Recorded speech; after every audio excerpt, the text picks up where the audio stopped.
नमस्कार बच्चों, कैसे आप सभी। वीडियो स्टार्ट करने से पहले ही मैं आपको चैलेंज दे रहा हूं कि पूरा वीडियो पूरा चैप्टर पढ़ने के बाद आप इससे बाहर एक भी क्वेश्चन नहीं ढूंढ पाओगे जो मैं आपको अपने इस चैप्टर के नोट्स के माध्यम से सिखाऊंगा।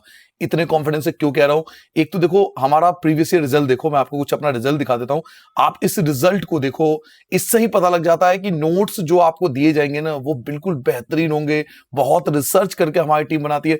ऊपर से कॉन्फिडेंट इसलिए हूं क्योंकि केवल एनसीईआरटी फॉलो नहीं करते, केवल आपकी ये बुक जो है वो तो पूरा वर्ड टू वर्ड हम लोग फॉलो करते ही हैं। साथ में जो ये प्रीवियस ईयर का पेपर ना, पिछले 10 साल का जो पेपर हुआ है ना साइंस का, उन सबको भी कंसीडर करते हैं। मतलब एक एक चीज को कंसीडर करके पूरा नोट तैयार करते हैं ताकि आपको एक कॉन्फिडेंस मिले कि हाँ, इससे बाहर कुछ नहीं आएगा। देखो, वीडियो पूरा होने के बाद आपके 4 मेजर ऑब्जेक्टिव पूरे हो जाएंगे। फर्स्ट, आपका 100% कंटेंट क्लियर होगा। मतलब अगर वीडियो आपने पूरा देख लिया ना, तो आपको किसी other video, guide, refresher, sample paper, किसी चीज की नीड ही नहीं होगी, क्योंकि इसमें बच्चों सब कुछ कवर होगा। सेकंड, आपका एक पॉइंट टू पॉइंट नोट तैयार हो जाएगा जो आपको समझने में बहुत हेल्पफुल होगा। आप इजीली साइंस को समझ पाओगे। थर्ड, हम ना चैप्टर को ना सिस्टमैटिक तौर पे पढ़ते हैं, मतलब एक फ्लो में चलते हैं, point two point, topic by topic. इससे क्या होगा, साइंस आपको समझ में आएगा। फिर फर्क नहीं पड़ेगा कि आपका क्वेश्चन एमसीक्यू है, डिस्क्रिप्टिव है, केस स्टडी है, कॉम्पिटेंसी बेस्ड है, कैसा भी क्वेश्चन होगा ना, आप हर टाइप के क्वेश्चन का आंसर बहुत इजीली दे पाओगे। एंड फोर्थ, हमने इस पूरे नोट्स के अंदर जो बुक की एक्टिविटीज वगैरह है ना, वो भी कवर किया है। अब मैं आपको दिखा देता हूं। देखो, बुक की एक्टिविटीज वगैरह लास्ट में कवर करते हैं। जितने भी एक्टिविटीज होती है ना, वो सब भी कवर करते हैं, ताकि जो एनसीईआरटी एक्सरसाइज के क्वेश्चन होते हैं ना बुक के बीच बीच में और लास्ट में, वो भी आपका इन्हीं नोट्स के माध्यम से 100% कवर हो जाएगा। तो चलिए बच्चों, एक खूबसूरत सफर पर chapter number 3, metals and non metals.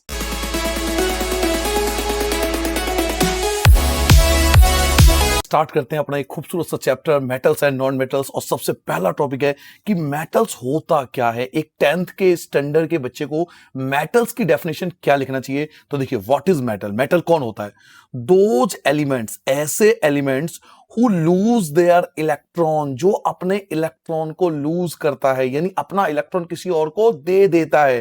Those elements, ऐसे elements who lose their electrons, जो अपना इलेक्ट्रॉन लूज करता है टू फॉर्म पॉजिटिव आयन, ताकि वो पॉजिटिव आयन बना पाए। देखो, साइंस में क्या होता है, दो टाइप के एलिमेंट्स होते हैं। एक जो अपना इलेक्ट्रॉन लूज करता है और दूसरा जो अब इलेक्ट्रॉन गेन करता है। तो मेटल्स वो होते हैं जो अपना इलेक्ट्रॉन लूज करता है, और जो इलेक्ट्रॉन लूज करता है ना, वो हमेशा पॉजिटिव आयन ही बनाएगा। जो अपना इलेक्ट्रॉन किसी और को देता है ना, वो ऑलवेज पॉजिटिव आयन बनाता है, और जो इलेक्ट्रॉन गेन करता है ना, वो हमेशा नेगेटिव आयन बनाता है। तो मेटल्स किस कैटेगरी में आते हैं? ऐसे एलिमेंट जो इलेक्ट्रॉन को लूज करते हैं और पॉजिटिव आयंस बनाते हैं, इनको मेटल्स कहते हैं। ये है 10th के लेवल की डेफिनेशन। यहां पर आप ये नहीं लिखोगे कि मेटल्स मेलिएबल होते हैं, डक्टाइल होते हैं। दे आर द प्रॉपर्टीज, वो प्रॉपर्टीज है, मेटल की डेफिनेशन नहीं है। एक 10th स्टैंडर्ड के बच्चे से एक्सपेक्ट किया जाता है कि उस लेवल का आंसर दे। तो अगर आपके एग्जाम में आता है मेटल्स क्या है, तो आप बताओगे ऐसे एलिमेंट जो इलेक्ट्रॉन लूज करते हैं और पॉजिटिव आयन बनाते हैं, जैसे सोडियम हो गया, पोटेशियम हो गया, मैग्नीशियम हो गया। ये सब जो होते हैं वो मेटल्स की कैटेगरी में आते हैं। नॉन मेटल्स बिल्कुल अपोजिट चलेगा। दोज एलिमेंट्स, ऐसे एलिमेंट्स हु गेन इलेक्ट्रॉन, जो इलेक्ट्रॉन को गेन करता है और नेगेटिव आयन बनाता है। यानी ऐसे एलिमेंट जो इलेक्ट्रॉन को गेन करे और इलेक्ट्रॉन को जो गेन करता है वो हमेशा नेगेटिव आयन बनाता है। जैसे ऑक्सीजन की बात करें, हाइड्रोजन की बात करें, क्लोरीन की बात करें, तो ये सब जो है नॉन मेटल्स की कैटेगरी में आते हैं। Now, properties of metals. Metals के कौन कौन सी प्रॉपर्टीज होती है? तो ये आपने छोटी क्लास में पढ़ा होगा, शायद 8th में भी है। तो 2-3 याद कर लेना, ज्यादा नहीं, मैं आपको बहुत सारे बता रहा हूं, पर 2-3 याद कर लेना। Good conductor of heat and electricity, ये गुड कंडक्टर होते हैं हीट और इलेक्ट्रिसिटी के।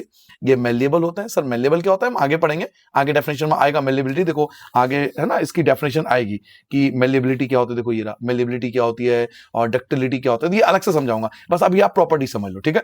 तो हम बात कर रहे थे प्रॉपर्टीज ऑफ मेटल्स। मेटल्स की कौन कौन सी प्रॉपर्टीज होती है? तो they are the good conductor of heat and electricity. इसमें हीट और इलेक्ट्रिसिटी का गुड कंडक्टर होते हैं। ये मेलिएबल होते हैं। ये डक्टिलिटी पाए जाते हैं। इनमें सोनोरस पाया जाता है, यानी इनको बजाने पे आवाज आती है। इनमें लस्ट्रस प्रॉपर्टी होती है, मतलब ये चमकते हैं, चमकीले होते हैं। इनकी हाई डेंसिटी होती है, पानी में डालोगे डूब जाएगा, हाई डेंसिटी होती है। हाई मेल्टिंग पॉइंट, यानी इसको मेल्ट करने के लिए आपको ज्यादा टेम्परेचर चाहिए। एंड हाई बॉइलिंग पॉइंट, और इसको बॉईल करने के लिए भी आपको ज्यादा टेम्परेचर की आवश्यकता होगी। तो ये सब प्रॉपर्टीज होती है मेटल्स की।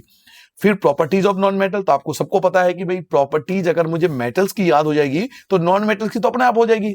उल्टा कर दो, ये पुअर कंडक्टर होते हैं हीट और इलेक्ट्रिसिटी के, बिल्कुल अपोजिट हो गया। नॉन मेलेबिलिटी होती है, नॉन डक्टिलिटी होती है, नॉन सोनोरस होता है। मतलब मेटल्स का जो आपने पढ़ा था ना उसका उल्टा कर दोगे।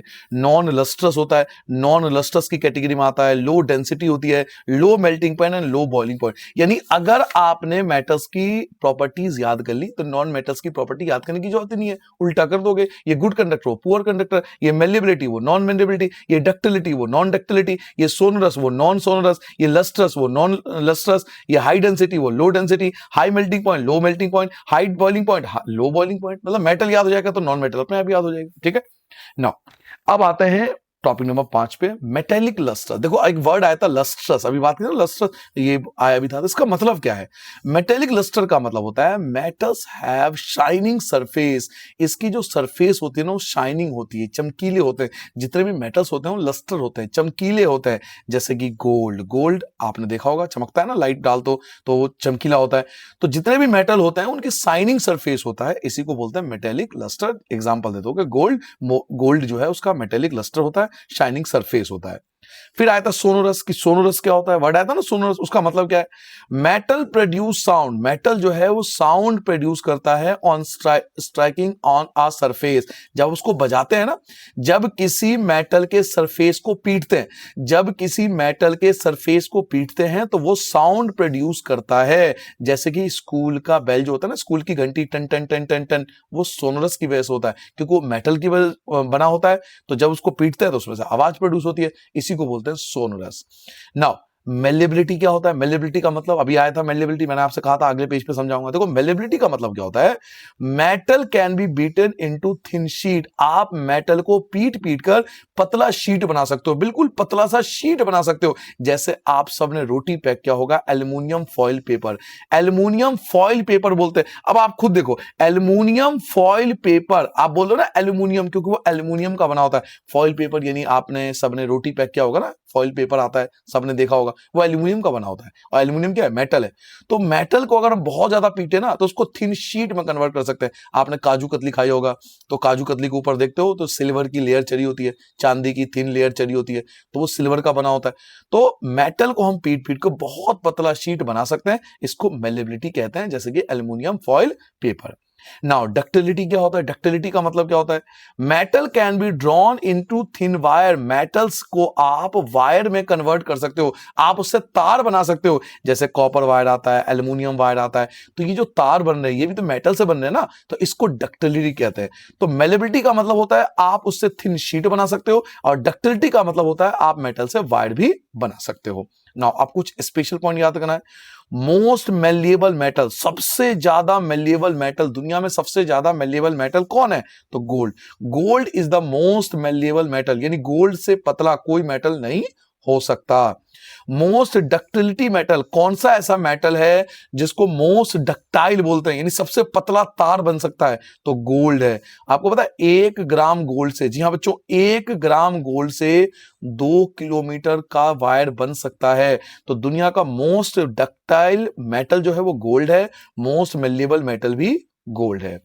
Best conductor of heat and electricity, वो कौन सा मेटल है जिसको best conductor of heat and electricity बोला जाता है? तो दोनों का आंसर सेम है, चाहे आपसे पूछा जाए बेस्ट कंडक्टर ऑफ हीट या पूछा जाए बेस्ट कंडक्टर ऑफ इलेक्ट्रिसिटी, दोनों का आंसर सिल्वर है। सिल्वर को हम बेस्ट कंडक्टर ऑफ हीट और बेस्ट कंडक्टर ऑफ इलेक्ट्रिसिटी बोलते हैं।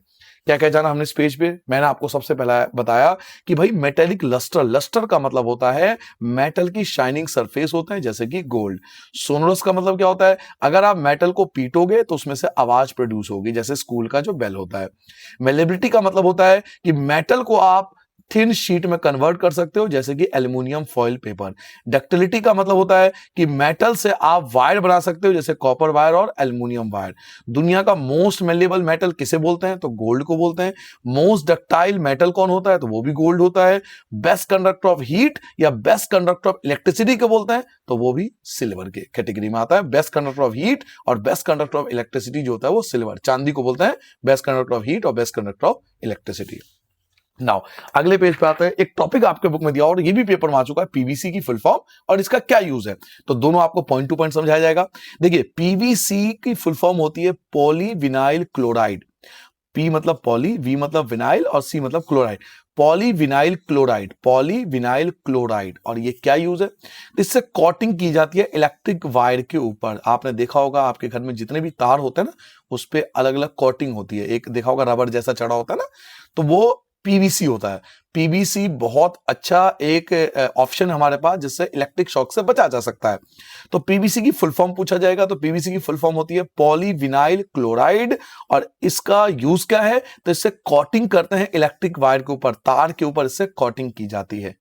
ठीक है, मैंने कहा था ना एक एक पॉइंट का ध्यान रखेंगे, कुछ भी नहीं छोड़ा हमने, बिल्कुल छोटे से छोटे पॉइंट को भी हमने कंसीडर किया इस नोट्स में। Some important points. अब आपको कुछ स्पेशल पॉइंट आपको याद रखना है, आपके बुक में अलग से दिया हुआ है, बिल्कुल पॉइंट बना के दिया हुआ है। और इनमें से ना कोई एमसीक्यू, आप ये समझ लो इसमें से कोई ना कोई एमसीक्यू हर साल आ ही रहा है लगातार। चाहे आप किसी भी इंडिया के किसी भी स्टेट में पढ़ रहे हो, ये जरूर याद कर लेना, कोई ना कोई एमसीक्यू जरूर आएगा। जैसे ऐसा मेटल बताओ जो लिक्विड हो, ध्यान से सुनना, ऐसा मेटल बताओ जो लिक्विड हो, तो आंसर आएगा मरकरी। ऐसा मेटल जो लिक्विड हो, मरकरी। ऐसा मेटल जिसका लो मेल्टिंग पॉइंट हो, ऐसा मेटल जिसका लो मेल्टिंग पॉइंट हो, तो गैलियम एंड सीसियम। गैलियम और सीसियम का लो मेल्टिंग पॉइंट होता है और ये मेल्ट हो जाता है ऑन योर पाम। आपके हथेली पे रखोगे ना तो भी ये मेल्ट हो जाएगा बर्फ की तरह। तो गैलियम और सीसियम इनका लो मेल्टिंग पॉइंट होता है, ये हथेली पे रखने पर बर्फ की तरह पिघल जाते हैं। ऐसा मेटल बताओ जो सॉफ्ट हो, ऐसा मेटल बताओ जो सॉफ्ट हो, तो lithium, sodium, potassium. Lithium, sodium, potassium, ये तीनों मेटल जो होते हैं वो सॉफ्ट की कैटेगरी में आते हैं और can be cut by knife. आप इनको चाकू से काट सकते हो, जैसे किसी बटर को काटते हैं ना, मक्खन को काट रहे हो, मक्खन की टिकिया को, ऐसे आप इनको काट सकते हो। तो ऐसा मेटल बताओ जो सॉफ्ट हो, तो लिथियम, सोडियम और पोटेशियम। और बच्चों इनको ना अल्कैली मेटल्स बोलते हैं, याद रखोगे। इन तीनों को, लिथियम, सोडियम और पोटेशियम को एक स्पेशल नाम दिया गया है। इनको अल्कैली मेटल्स के नाम से भी जानते हैं और ये बहुत सॉफ्ट होता है, इनको आसानी से चाकू से काटा जा सकता है। ऐसा नॉन मेटल बताओ जो लस्ट्रस हो। जी हां, ऐसा नॉन मेटल बताओ जो लस्ट्रस हो, तो आयोडीन। आयोडीन दुनिया का अकेला इकलौता ऐसा नॉन मेटल है जो लस्ट्रस होता है, चमकीला होता है। ऐसा नॉन मेटल बताओ जो बहुत ज्यादा हार्डेस्ट होता है, तो दुनिया का अकेला नॉन मेटल जो बहुत ज्यादा हार्डेस्ट होता है वो है डायमंड। डायमंड ऐसा नॉन मेटल है जो हार्डेस्ट होता है। ऐसा नॉन मेटल आपको बताना है जिसकी हाई डेंसिटी हो, हाई मेल्टिंग पॉइंट हो, हाई बॉइलिंग पॉइंट हो। ऐसा नॉन मेटल आपसे पूछा जाएगा जिसकी हाई डेंसिटी हो, हाई मेल्टिंग पॉइंट हो, हाई बॉइलिंग पॉइंट हो, तो इन सब का आंसर एक ही है, डायमंड। ठीक है।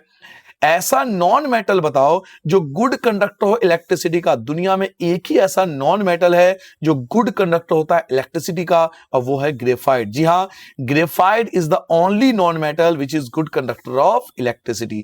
ऐसा मेटल आपको बताना है, ऐसा मेटल आपको बताना है जो पुअर कंडक्टर हो हीट का। ऐसा मेटल का नाम बताना है जो पुअर कंडक्टर हो हीट का, तो लेड और मरकरी दो ऐसे मेटल है जो पुअर कंडक्टर होते हैं हीट के। ठीक है, तो ये आप देखोगे पिछले 15 साल का पेपर उठा के देखो, कोई ना कोई एमसीक्यू इसके ऊपर 110% आती है। मैंने पिछले 10 साल का पेपर जो मेरे पास है ना, उन सब में देखा, इनमें से कोई ना कोई एमसीक्यू हर बार कुछ ना कुछ आता ही आता है। ठीक है ना, अब 5 फॉर्मूले आएंगे। फॉर्मूला याद है आपको, चैप्टर 2 में सिखाया था, याद करो। चैप्टर 2 में मैंने आपको 7 फॉर्मूले लिखवाए थे कि मेटल ऑक्सीजन के साथ मिलकर ये बनाएगा, एसिड मेटल के साथ मिलकर ये बनाएगा, याद है ना, 7 फॉर्मूले बताए थे। ऐसे ही बच्चों इस चैप्टर में टोटल 5 फॉर्मूले हैं। जी हां, आपको 5 फॉर्मूले याद करने पड़ेंगे, जैसे आपने 7 फॉर्मूले चैप्टर 2 के वीडियोस मेरा करा होगा आपने। मैंने आपको बताया था जैसे मैथ में फॉर्मूले होते हैं ना, a + b का whole square equal to a² + b² + 2ab, ऐसे ही साइंस में फॉर्मूले होते हैं। तो यहां इस चैप्टर में 5 फॉर्मूले जो आपको याद करना है। पहला फॉर्मूला क्या है कि जब मेटल ऑक्सीजन के साथ रिएक्ट करता है तो क्या बनता है।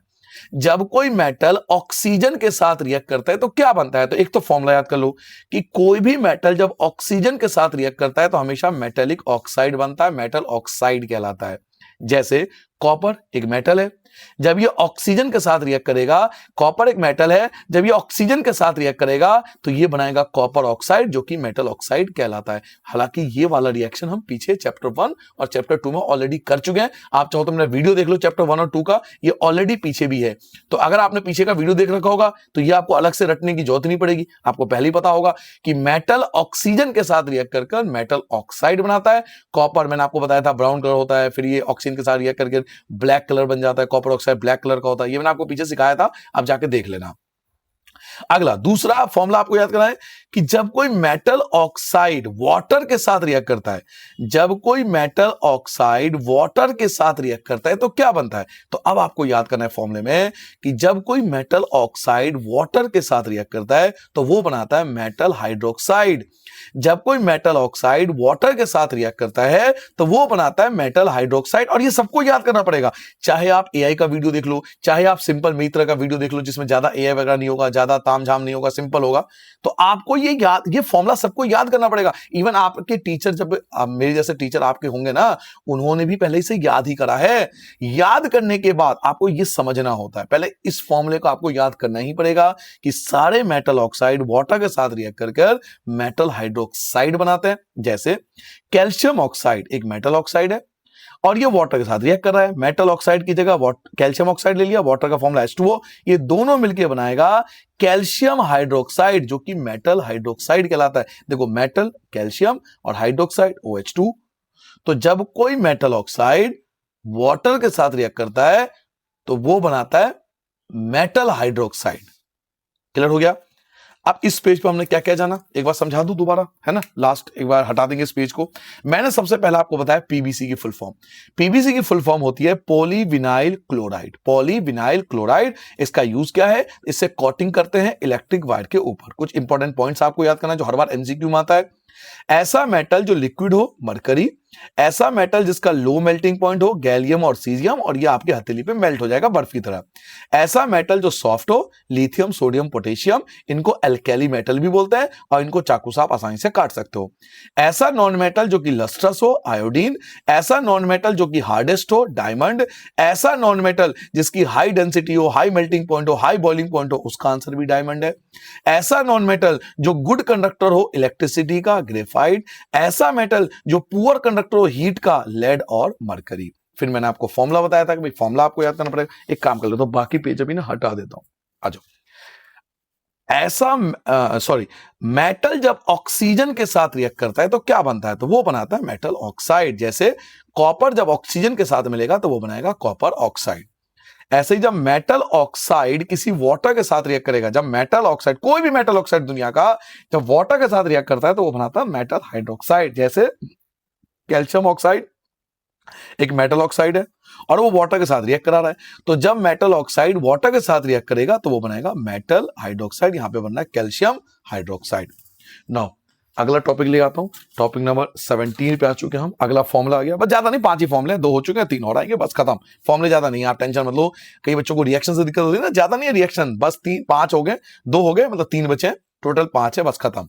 अब यहां क्या पढ़ेंगे, मेटल जब वाटर के साथ रिएक्ट करता है तो क्या बनता है, तो आप इसे फॉर्मूले की तरह याद करो। क्या याद करना है कि कोई भी मेटल जब वाटर के साथ रिएक्ट करता है, कोई भी मेटल जब वाटर के साथ रिएक्ट करता है तो वो बनाता है मेटल ऑक्साइड और प्लस हाइड्रोजन गैस। ये आपको याद करना पड़ेगा, सबको याद करना पड़ता है। चाहे मैं कितना भी अच्छे से अच्छा वीडियो आपको दे दूं, अल्टीमेटली लास्ट में आपको इसी वीडियो से पढ़ना पड़ेगा कि भाई सभी मेटल वाटर के साथ रिएक्ट करके मेटल ऑक्साइड और हाइड्रोजन गैस बनाते हैं। फिर आपको समझना है, हमने ले लिया लोहा, Fe मतलब आयरन, आयरन मतलब लोहा, लोहे को पानी में डाल दिया। तो जब लोहे को पानी में डाल दोगे, जब आयरन को पानी में डाल दोगे, लोहा क्या है, मेटल है, वाटर H2O, तो उस पे जंग लग जाता है, उसी को बोलते हैं आयरन ऑक्साइड। लोहे पे जंग लग जाती है ना, उसी को बोलते हैं आयरन ऑक्साइड, और हाइड्रोजन गैस रिलीज हो जाती है। अभी क्योंकि गैस है तो दिखता नहीं है, हाँ जंग आपको, रस्टिंग आपको दिख जाएगा, उसी को बोलते हैं आयरन ऑक्साइड। जो लोहे पर ब्राउन, रेडिश ब्राउन एक लेयर चढ़ जाती है ना, जिसे बोलते हैं कि रस्टिंग हो गई, जंग लग गई, वो इसका फॉर्मूला होता है आयरन ऑक्साइड। ये रस्टिंग का फॉर्मूला है। नाउ अगला फॉर्मूला क्या है कि जब कोई मेटल एसिड के साथ रिएक्ट करता है, अच्छा ये पीछे पढ़ चुके हो आप, मेटल प्लस एसिड, याद करो, metal plus acid, metal plus acid, metal plus acid, ये पीछे पढ़ चुके हो आप, जाके देख लेना, मेटल प्लस एसिड पीछे आ चुका है। बच्चों कोई भी मेटल जब एसिड के साथ रिएक्ट करता है, कोई भी मेटल जब एसिड के साथ रिएक्ट करता है तो वो बनाता है सॉल्ट प्लस हाइड्रोजन गैस। जैसे जिंक, जिंक एक मेटल है, और H2SO4 सल्फ्यूरिक एसिड बोलते हैं इसको, सल्फ्यूरिक अम्ल, सल्फ्यूरिक एसिड। तो जिंक जब सल्फ्यूरिक एसिड में डाला जाता है तो वो बनाता है जिंक सल्फेट और हाइड्रोजन गैस। और आप पीछे जाकर देख लो, ये ऑलरेडी चैप्टर 2 की एक्टिविटी है, वहां मैंने आपको समझा रखा है, आप चाहो तो वहां से देख सकते हो, रिवाइज कर सकते हो कि जिंक को जब सल्फ्यूरिक एसिड में डाला था ना तो जिंक सल्फेट बना था और हाइड्रोजन गैस। तो ये सॉल्ट है और ये हाइड्रोजन गैस। तो ये याद करना है कि जब जिंक को सल्फ्यूरिक एसिड में डालेंगे तो क्या होगा, तो ये रिएक्शन होगा। ठीक है, नाउ लास्ट फॉर्मूला आ गया amphoteric oxide. Most important topic, most UT test exam सब में यही आता है। एम्फोटेरिक ऑक्साइड क्या होता है? सबसे इन पांचों फॉर्मूलों में जो मैंने आपको पीछे बताए थे और ये वाला लास्ट पांचवा है, टोटल 5 केमिकल रिएक्शन में सबसे ज्यादा इंपॉर्टेंट अगर कोई है तो वो एम्फोटेरिक ऑक्साइड। ये सबसे ज्यादा पेपर में रिपीटेड है। क्या होता है? कुछ ऐसे मेटल ऑक्साइड होते हैं, कुछ ऐसे मेटल ऑक्साइड होते हैं जो एसिड के साथ भी रिएक्ट करते हैं और बेस के साथ भी रिएक्ट करते हैं। जी हां, कुछ मेटल ऑक्साइड ऐसे होते हैं जो एसिड के साथ भी रिएक्ट करते हैं और बेस के साथ भी रिएक्ट करते हैं और दोनों के साथ सेम चीज बनाते हैं, सॉल्ट और वाटर, सॉल्ट और वाटर। कमाल की बात है, समझ रहे हो मैं क्या बोल रहा हूं? कुछ ऐसे मेटल ऑक्साइड इस दुनिया में हैं हमारे पास जो एसिड के साथ भी रिएक्ट कर सकते हैं, बेस के साथ भी रिएक्ट कर सकते हैं और बनाते सेम चीज है, सॉल्ट प्लस वाटर। अब आप जानना चाहोगे ना कि सर वो कौन से एम्फोटेरिक ऑक्साइड है? तो वैसे तो हमारे बुक में 2 दे रखा है, एक जिंक ऑक्साइड और एक एल्युमिनियम ऑक्साइड। तो यहां जो आपके एनसीईआरटी बुक में उसमें रिएक्शन एल्युमिनियम ऑक्साइड के बारे में दे रखा है, तो मैं आपको एल्युमिनियम ऑक्साइड का एग्जांपल दे रहा हूं क्योंकि यही एग्जांपल आपके बुक में दिया हुआ है। हालांकि एक और होता है जिंक ऑक्साइड, ये भी एम्फोटेरिक ऑक्साइड की कैटेगरी में आता है। शायद ये कहीं आएगा तब मैं देखूंगा। अभी जो बुक में दे रखा है उसके अकॉर्डिंग चलते हैं। एल्युमिनियम ऑक्साइड जब HCl के साथ यानी हाइड्रोक्लोरिक एसिड के साथ, यानी मेटल ऑक्साइड, ये देखो मेटल ऑक्साइड, ये मेटल है और ये ऑक्साइड है, तो ये हो गया मेटल ऑक्साइड। और ये HCl क्या है? एसिड है। तो ये बना क्या रहा है? एल्युमिनियम क्लोराइड और वाटर। तो देखो सॉल्ट प्लस वाटर बना रहा है। ऐसे ही एल्युमिनियम ऑक्साइड यानी मेटल ऑक्साइड जब बेस के साथ, NaOH किस में आता है? बेस में आता है। सोडियम हाइड्रोक्साइड आपको याद होगा, बेस बताया था, बेस में आता नहीं है, चैप्टर 2 में पढ़ा था आपने। तो एल्युमिनियम ऑक्साइड यानी मेटल ऑक्साइड जब बेस के साथ रिएक्ट कर रहा है तब भी यही बना रहा है, सॉल्ट बना रहा है। देखो सॉल्ट बना रहा है, सोडियम एल्युमिनियम ऑक्साइड, इसे सोडियम एल्यूमिनेट बोलते हैं, इसको सोडियम एल्यूमिनेट बोलते हैं। और यहां पर ना वाटर ऐड कर लेना, H2O ऐड कर लेना। ठीक है, तो जब कोई मेटल ऑक्साइड बेस के साथ रिएक्ट करता है तो भी यही बनाता है, सॉल्ट प्लस वाटर। ठीक है, तो ऐसे मेटल ऑक्साइड जो एसिड और बेस के साथ मिलकर सेम चीज बनाते हैं उनको बोलते हैं एम्फोटेरिक ऑक्साइड। और सबसे ज्यादा इंपॉर्टेंट है आपके एग्जाम के पर्पस के लिए। नाउ यहां पर आपके बुक में एक्टिविटी भी दे रखा है कि सोडियम पोटेशियम को हम लोग केरोसिन ऑयल में डुबोकर क्यों रखते हैं। जी हां, सोडियम और पोटेशियम को केरोसिन ऑयल में रखा जाता है डुबोकर। क्यों? बिकॉज दे रिएक्ट विग्रसली, ये बहुत तेजी से रिएक्ट करते हैं विद एयर, एयर के साथ, मतलब ऑक्सीजन के साथ बहुत तेजी से रिएक्ट करते हैं। दैट कैन कैच फायर, जो आग पकड़ सकता है इफ केप्ट इन ओपन, अगर आप इसे खुले में रखोगे। बच्चों सोडियम और पोटेशियम इतना ज्यादा रिएक्टिव होता है कि अगर आप इसे खुले में रखोगे ना तो ये एयर के साथ रिएक्ट करके आग पकड़ लेगा। आपको पता है जो ये बनते हैं ना, मिसाइल वगैरह, बम वगैरह बनते हैं ना, उन सब में इसका सोडियम पोटेशियम का इस्तेमाल किया जाता है। ठीक है, तो जैसे ये जमीन पे गिरते हैं ना तो ये एयर के कांटेक्ट में आ जाते हैं और तुरंत ब्लास्ट हो जाता है। तो इसलिए सोडियम और पोटेशियम जैसे मेटल्स को हम लोग केरोसिन ऑयल में डुबो के रखते हैं क्योंकि ये बहुत ज्यादा रिएक्टिव होते हैं। अगर इनको खुले में रखेंगे ना तो तुरंत ही आग पकड़ लेगा। ऐसा मेटल बताओ do not react with air, जो एयर के साथ रिएक्ट ही नहीं करता। आपको ऐसा मेटल बताना है जो एयर के साथ, ऑक्सीजन के साथ रिएक्ट ही नहीं करता। तो 2 ही ऐसे मेटल है जो एयर के साथ रिएक्ट नहीं करता, गोल्ड और सिल्वर। ये दोनों ऐसे मेटल है जो एयर के साथ रिएक्ट नहीं करता। एनोडाइजिंग क्या होता है? ये सब बुक की एक्टिविटी चल रही है। अब आपने टॉपिक पढ़ा ना, अब इसकी बुक की एक्टिविटी चल रही है इस समय, ये वापस आएगा जब एक्टिविटी कराऊंगा। एनोडाइजिंग क्या होता है? देखो एल्युमिनियम, एल्युमिनियम जब ऑक्सीजन के साथ रिएक्ट करता है, एल्युमिनियम जब ऑक्सीजन के साथ रिएक्ट कराता है तो वो बनता है एल्युमिनियम ऑक्साइड, यानी एल्युमिनियम के ऊपर ऑक्साइड की लेयर जम जाती है, एल्युमिनियम के ऊपर ऑक्सीजन की परत जम जाती है, इसको बोलते हैं एल्युमिनियम ऑक्साइड। और ये जानबूझ के कराया जाता है। क्यों? क्योंकि एक बार आपने एल्युमिनियम को एल्युमिनियम ऑक्साइड में कन्वर्ट कर लिया ना, ये जीवन में कभी भी एल्युमिनियम खराब नहीं होता। इट इज अ प्रोसेस, ये एक प्रोसेस है of farming a thick oxide, जिसमें हम थिक ऑक्साइड की लेयर चढ़ा देते हैं एल्युमिनियम के ऊपर। इट इज अ प्रोसेस, ये एक प्रोसेस है of forming a thick oxide layer, जिसमें हम ऑक्साइड की लेयर चढ़ा देते हैं एल्युमिनियम के ऊपर टू प्रोटेक्ट फ्रॉम कोरोजन, ताकि उसका कोरोजन ना हो। आपको पता है जितने भी नए मकान वगैरह बना, आप ध्यान से देखना, उसका जो बाथरूम होता है ना, बाथरूम टॉयलेट, उसका गेट आप देखना, उस पर लिखा होता है एल्युमिनियम शीट। आप ध्यान से ऑब्जर्व करना। क्यों भाई? बाथरूम और टॉयलेट वगैरह में एल्युमिनियम शीट का जो गेट क्यों लगाते हैं? क्योंकि एल्युमिनियम को ऑलरेडी वो ऑक्सीजन से रिएक्ट करा चुके हैं, जिससे वो बन गया एल्युमिनियम ऑक्साइड। अब एक बार एल्यूमिनियम ऑक्साइड लगने के बाद उसका कोरोजन होगा ही नहीं, उस पर जंग नहीं लगेगा कभी, तो उस पर पानी गिरे कुछ भी गिरे वो कभी खराब नहीं होगा। इसलिए आजकल जितने भी टॉयलेट वगैरह होते हैं ना, बाथरूम वगैरह, उसमें एल्यूमिनियम शीट की जो है गेट लगाया जाता है। इसी को एनोडाइजिंग कहते हैं। जब आप एल्यूमिनियम पर ऑक्सीजन की लेयर चढ़ा दोगे एल्यूमिनियम ऑक्साइड बन जाएगा, इसको एनोडाइजिंग के नाम से जाना जाता है। नाउ इस पेज पर हमने क्या क्या जाना, मैंने आपको बताया जब कोई मेटल वाटर के साथ रिएक्ट करता है तो वो बनाता है मेटल ऑक्साइड और हाइड्रोजन गैस। आयरन को जब पानी में डाल दोगे तो आयरन ऑक्साइड जंग लग जाएगा और हाइड्रोजन गैस रिलीज होगा। जब कोई मेटल एसिड के साथ रिएक्ट करता है तो सॉल्ट एंड वाटर हाइड्रोजन बनाता है। जैसे जिंक को आप सल्फ्यूरिक एसिड में डालोगे तो जिंक सल्फेट और हाइड्रोजन गैस बनाएगा।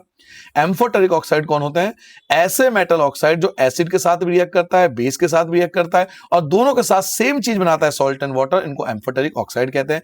जैसे एल्यूमिनियम ऑक्साइड को आप HCl के साथ रिएक्ट कर लो या एल्यूमिनियम ऑक्साइड के साथ आप NaOH बेस के साथ रिएक्ट कर लो, दोनों ही केस में ये सॉल्ट और वाटर ही बनाते हैं। पोटेशियम और सोडियम को केरोसिन ऑयल में क्यों रखते हैं, क्योंकि ये बहुत हाईली रिएक्टिव होता है और ये एयर के साथ रिएक्ट करके आग पकड़ सकता है। हम इसे पानी में रख सकते हैं, पानी में रखोगे तो भी आग पकड़ेगा क्योंकि वहां भी ऑक्सीजन है ना, इसलिए हम इसे केरोसिन ऑयल में रखते हैं ताकि ये रिएक्ट ना करे एयर के साथ। ऐसा मेटल जो एयर के साथ रिएक्ट ही नहीं करता तो गोल्ड एंड सिल्वर। एनोडाइजिंग क्या होता है, तो एल्यूमिनियम पर जब ऑक्सीजन का लेयर चढ़ा के उसे एल्यूमिनियम ऑक्साइड में कन्वर्ट कर देते हैं तो this is called anodizing. Now अगला पेज आता है टॉपिक नंबर 23। लो जी,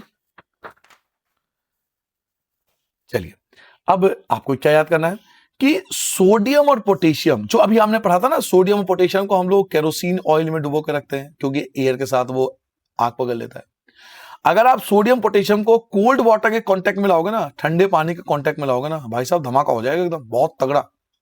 इसलिए सोडियम पोटेशियम को कोल्ड वाटर के कांटेक्ट में भी रख सकते हैं, यानी पानी के कांटेक्ट में भी नहीं रख सकते। क्यों? दे रिएक्ट वर्गसली, देखो फिर से वही आ गया, दे रिएक्ट वायलेंटली, ये बहुत तेजी से वायलेंटली रिएक्ट करता है विद कोल्ड वाटर। सोडियम और पोटेशियम बहुत वायलेंटली रिएक्ट करता है कोल्ड वाटर के साथ एंड कैच फायर, और आग पकड़ लेता है due to formation of hydrogen, hydrogen के कारण। इसलिए सोडियम और पोटेशियम जब ये वाटर के कांटेक्ट में आते हैं तो सोडियम हाइड्रोक्साइड और potassium hydroxide plus hydrogen gas बनती है और हीट एनर्जी रिलीज होती है।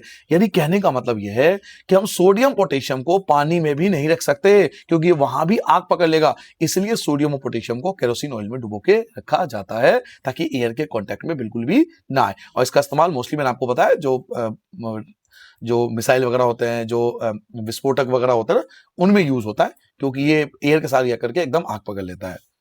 कैल्शियम, जी हाँ, कैल्शियम वाटर, कैल्शियम का और वाटर के साथ ना एक बहुत गहरा रिलेशन है। क्या रिलेशन है?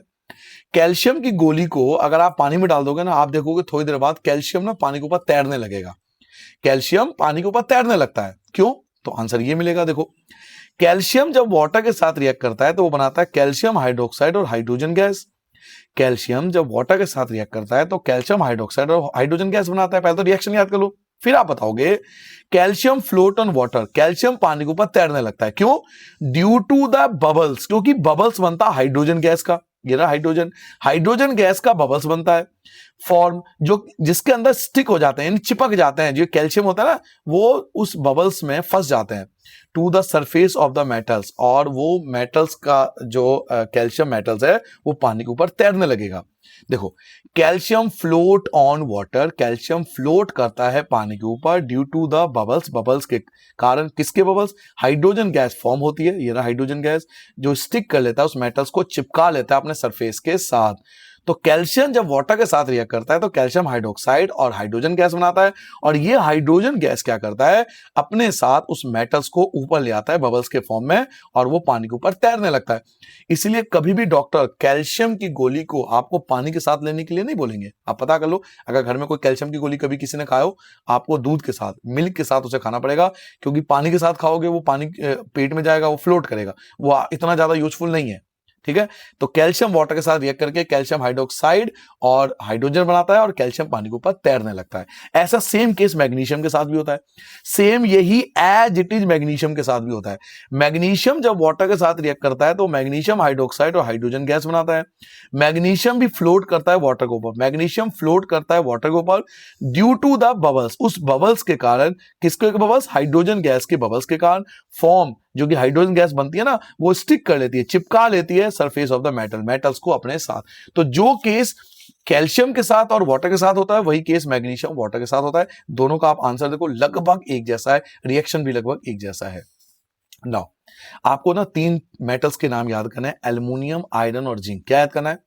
एल्युमिनियम, आयरन और जिंक, ये तीनों क्या है, ना तो ये कोल्ड वाटर के साथ रिएक्ट करते हैं, ना ये हॉट वाटर के साथ रिएक्ट करते हैं, लेकिन ये स्टीम वाटर यानी भाप के साथ रिएक्ट करते हैं। जी हाँ, एल्युमिनियम, आयरन और जिंक। एल्युमिनियम, आयरन और जिंक, ना तो ये कोल्ड वाटर के साथ रिएक्ट करते, ना ये हॉट वाटर के साथ रिएक्ट करते, ये केवल भाप के साथ, स्टीम वाटर के साथ रिएक्ट करते हैं। ऐसा metal do not react with water, जो पानी के साथ रिएक्ट नहीं करते। अभी मैंने आपको पीछे पेज पे क्या बताया था, ऐसा मेटल जो एयर के साथ रिएक्ट नहीं करते।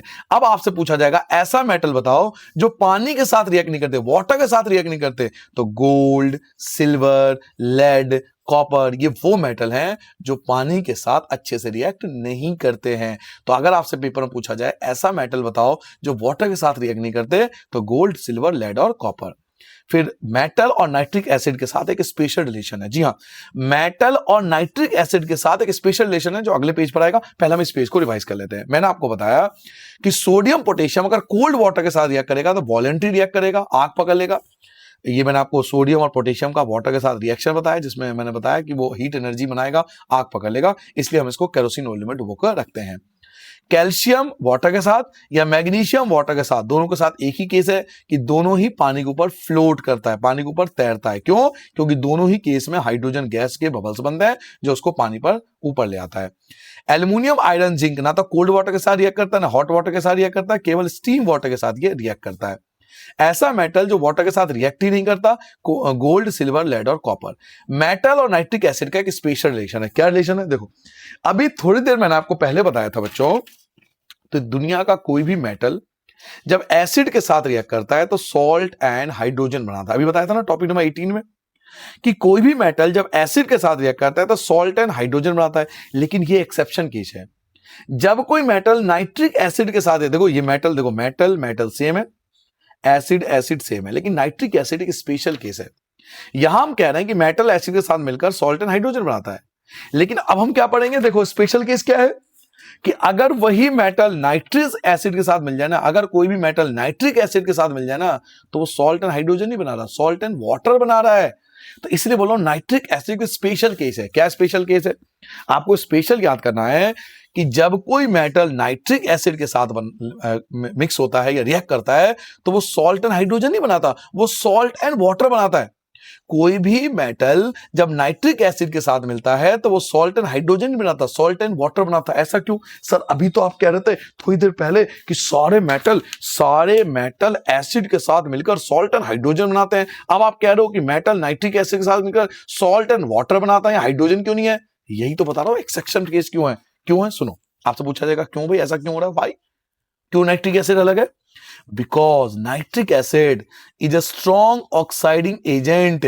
नाइट्रिक एसिड बच्चों एक स्ट्रॉन्ग ऑक्साइडिंग एजेंट होता है। सर ऑक्साइडिंग एजेंट क्या होता है? ऑक्साइडिंग एजेंट वो होता है जो अपना ऑक्सीजन किसी और को दे दे, तो ये अपना ऑक्सीजन हाइड्रोजन को दे देता है और ये वाटर बन जाता है। तो because nitric acid is a strong oxide agent, nitric acid एक बहुत स्ट्रॉन्ग ऑक्साइड एजेंट होता है। ये ऑक्सीडाइज कर देता है हाइड्रोजन गैस को, यानी अपना ऑक्सीजन हाइड्रोजन को दे देता है और ये वाटर बना देता है। तो आपको याद रखना है कि नाइट्रिक एसिड एक एक्सेप्शन केस है जिसमें हाइड्रोजन नहीं बनता, वाटर बनता है, क्योंकि नाइट्रिक एसिड स्ट्रॉन्ग ऑक्साइड होता है, ये अपना ऑक्सीजन हाइड्रोजन को देकर उसको वाटर में कन्वर्ट कर देता है। ऐसा मेटल, दुनिया का एक ही ऐसा मेटल है जो HCl के साथ रिएक्ट नहीं करता। ऐसा मेटल जो रिएक्ट नहीं करता HCl के साथ, वो कौन है? कॉपर। दुनिया का, मैंने आपसे क्या प्रॉमिस किया था कि वीडियो पूरा देखने के बाद, देखो वीडियो हो सकता है थोड़ा लंबा हो, लेंथी हो मेरा, बट हम लोग कंटेंट के साथ, सिलेबस के साथ कोई कॉम्प्रोमाइज नहीं करने वाले हैं। भाई हम चैलेंज दे रहे हैं आपको कि इससे बाहर सच में कुछ नहीं आएगा, बस आपको थोड़ा डीपली इसको 2-3 बार स्टडी करना पड़ेगा। इससे बाहर कुछ नहीं आने वाला। एक बार पढ़ लो, ढंग से पढ़ लो, कुछ और पढ़ने की नीड नहीं पड़ने वाली आपको। ऐसा मेटल जो HCl के साथ रिएक्ट ही नहीं करता, वो कौन है? तो दुनिया का इकलौता मेटल जो HCl के साथ रिएक्ट नहीं करता वो है कॉपर। नाउ एक्वारेजिया, आपके बुक में ना छोटा सा टेबल बना हुआ है, हमने टेबल को भी कवर किया, सब कुछ कवर कर लिया जी। हमने एक टेबल को भी कवर कर लिया, उस टेबल में लिखा हुआ एक्वारेजिया, रॉयल वाटर बोलते हैं। एक्वारेजिया को रॉयल वाटर बोलते हैं। क्या होता है sir? It is the mixture of, ये मिक्सचर होता है दो एसिड का, HCl और HNO3 nitric acid. Hydrochloric acid और नाइट्रिक एसिड को मिक्स किया जाता है 3:1 में, तो आपके पास बनता है एक्वारेजिया रॉयल वाटर। दोबारा समझ लो, एक्वारेजिया दो एसिड का मिक्सचर होता है, HCl, एक तो HCl और एक नाइट्रिक एसिड।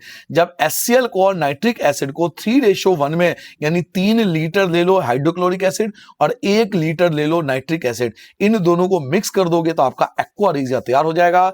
और ये डिसॉल्व कर सकता है गोल्ड और प्लेटिनम जैसे मेटल्स को, ये गोल्ड और प्लेटिनम जैसे एलिमेंट्स को भी डिसॉल्व कर सकता है, इतना पावरफुल होता है ये। तो एक्वारेजिया दो एसिड को मिला के बनता है, एक हाइड्रोक्लोरिक एसिड और एक नाइट्रिक एसिड।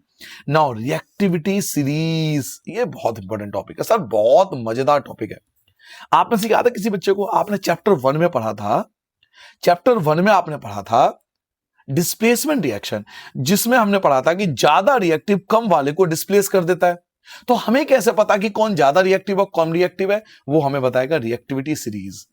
रिएक्टिविटी सीरीज हमें सिखाएगा कि कौन ज्यादा रिएक्टिव है और कौन कम रिएक्टिव है, ये बताएगा reactivity series.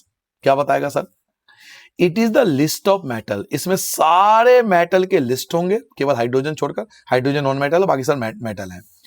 It is the list of metal, इसमें एक लिस्ट होती है मेटल्स की जिनको अरेंज किया जाता है डिसेंडिंग ऑर्डर में। It is the list of metals, इसमें लिस्ट होता है मेटल्स का जिसको अरेंज किया जाता है डिसेंडिंग ऑर्डर में अकॉर्डिंग टू देयर रिएक्टिविटी, उनके रिएक्शन के अकॉर्डिंग। इसका मतलब जैसा आपका रिजल्ट आता है ना स्कूल का, तो जो टॉपर होते हैं वो पहले नंबर पे होते हैं, उससे कम नंबर, उससे कम नंबर, उससे कम नंबर, उससे कम नंबर, ऐसे ही मेटल्स को अरेंज किया गया है। सबसे ज्यादा रिएक्टिव, उससे कम रिएक्टिव, उससे हल्का सा कम रिएक्टिव, उससे कम रिएक्टिव, उससे कम रिएक्टिव। तो जब मेटल्स को अरेंज किया जाता है डिसेंडिंग ऑर्डर में उनके रिएक्शन के अकॉर्डिंग, तो इनको बोलते हैं रिएक्टिविटी सीरीज। और ये रिएक्टिविटी क्या सिखाता है हमें? सबसे ज्यादा, दुनिया में सबसे ज्यादा रिएक्टिव है पोटेशियम, उससे थोड़ा कम रिएक्टिव है सोडियम, उससे कम रिएक्टिव है कैल्शियम, उससे कम रिएक्टिव है मैग्नीशियम, उससे कम रिएक्टिव है एल्युमिनियम, उससे कम रिएक्टिव है जिंक, उससे कम रिएक्टिव है आयरन, उससे कम रिएक्टिव है लेड, उससे कम रिएक्टिव है हाइड्रोजन, उससे कम रिएक्टिव है सर कॉपर, उससे कम रिएक्टिव है कॉपर, उससे कम रिएक्टिव है मरकरी, उससे कम रिएक्टिव है सिल्वर और सबसे कम रिएक्टिव है गोल्ड। तो इससे हमें पता लगा कि दुनिया का सबसे ज्यादा रिएक्टिव मेटल जो है वो पोटेशियम है और इस दुनिया का सबसे कम रिएक्टिव जो है वो गोल्ड है। वो हमें इस रिएक्टिविटी सीरीज से पता लगा। इसको याद करने का एक ट्रिक बताता हूं। इसको याद करने का एक ट्रिक है। क्या ट्रिक है? ट्रिक है कालू नाम का माली, कालू नाम का माली आलू जरा फीका पकाता है चाचा। कालू नाम का माली आलू जरा फीका पकाता है चाचा। आपको ये लाइन याद कर लेना, आपको पूरा टेबल याद हो जाएगा। आप कहोगे सर कैसे? देखो मैं सिखाता हूं। कालू नाम का माली आलू जरा फीका पकाता है चाचा, इससे पूरा टेबल कैसे याद होता है देखो, आप ध्यान से देखना। कि पोटेशियम, ये आ गया पोटेशियम, ये आ गया नाम सोडियम का, कैल्शियम, देख रहे हो, sodium potassium, potassium sodium calcium, potassium sodium calcium, M मतलब मैग्नीशियम, एल मतलब एल्युमिनियम, जेड मतलब जिंक, एफई मतलब आयरन, पी मतलब लेड, है मतलब हाइड्रोजन, चा चा देखो चा चा क्यों लिखा चाचा, ये देखो इसमें देखो फुल फॉर्म देखो, ये क्या लगा? आप पहले वर्ड को पकड़ लो सी, आप पहले वर्ड को पकड़ लो CHAA, ध्यान से देखो चा, देखो ध्यान से देखो चा, चा बन रहा है ना, CHAA, CHAA चा बन रहा है। अब चा तो कुछ होता नहीं, इसलिए हम इसको याद करने के लिए बोलते हैं चा चा। अब चाचा बोलने का एक रीजन है, आप देखो यू भी 2 बार रिपीट हो रहा है, यू देखो 2 बार ऊपर नीचे 2 बार रिपीट हो रहा है, यू और यू 2 बार रिपीट हो गया, और जी भी 2 बार रिपीट हो रहा है, तो हमने चाचा को भी 2 बार रिपीट कर दिया, चा और फिर चा, क्योंकि यू भी 2 बार रिपीट हो रहा है, जी भी 2 बार रिपीट हो रहा है, हमने चा को भी 2 बार रिपीट कर दिया। तो ये पूरा टेबल याद करने का एक तरीका है। कालू नाम का माली आलू जरा फीका पकाता है चाचा, इसको याद कर लो, आपको पूरा टेबल याद हो जाएगा। अच्छा, ये टेबल याद करना क्यों जरूरी है? क्यों जरूरी है मैं आपको बताता हूं। पता है आजकल एग्जाम में कैसा आता है, कोई भी आपको 4 मेटल दे देंगे, कोई भी आपको 4 मेटल दे देंगे, जैसे मैं आपको दे दूंगा जिंक, मैं आपको दे दूंगा पोटेशियम, मैं आपको दे दूंगा आयरन, लेड और मैं आपको दे दूंगा कैल्शियम, ऐसे 4 मेटल दे देंगे पेपर में और बोलेंगे इसको लाइन से अरेंज करो।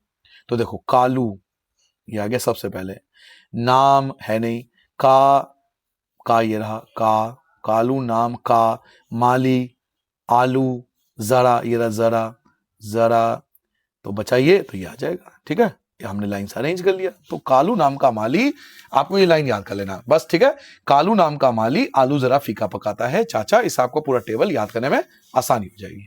ठीक है बच्चों, मैं पानी पी लूं, जब तो आपसे नोट डाउन कर लो, मैं एक बार पानी पी लूं जरा।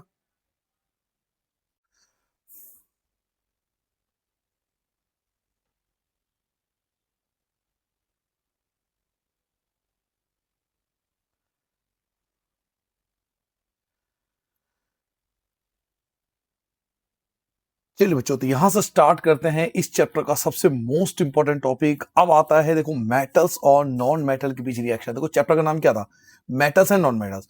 तो अब ये मेन टॉपिक क्यों है, क्योंकि चैप्टर का नाम भी आप देखो तो चैप्टर का नाम है मेटल्स एंड नॉन मेटल। तो भाई केमिस्ट्री में रिएक्शन तो पढ़ना पड़ेगा ना, कि मेटल्स और नॉन मेटल का रिएक्शन कैसा होता है।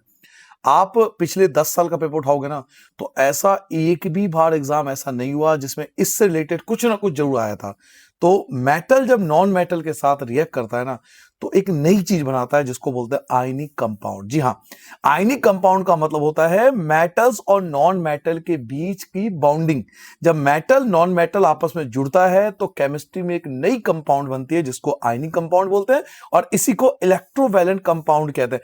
यानी मैं कह सकता हूं कि हम तीन टॉपिक का एक ही मतलब है। अगर पेपर में आता है reaction between metal and non metal, तो भी आपको आंसर यही लिखना है। अगर आयनिक कंपाउंड आता है तो भी यही लिखना है, और इलेक्ट्रोवैलेंट कंपाउंड आता है तो भी आंसर आपको यही लिखना है।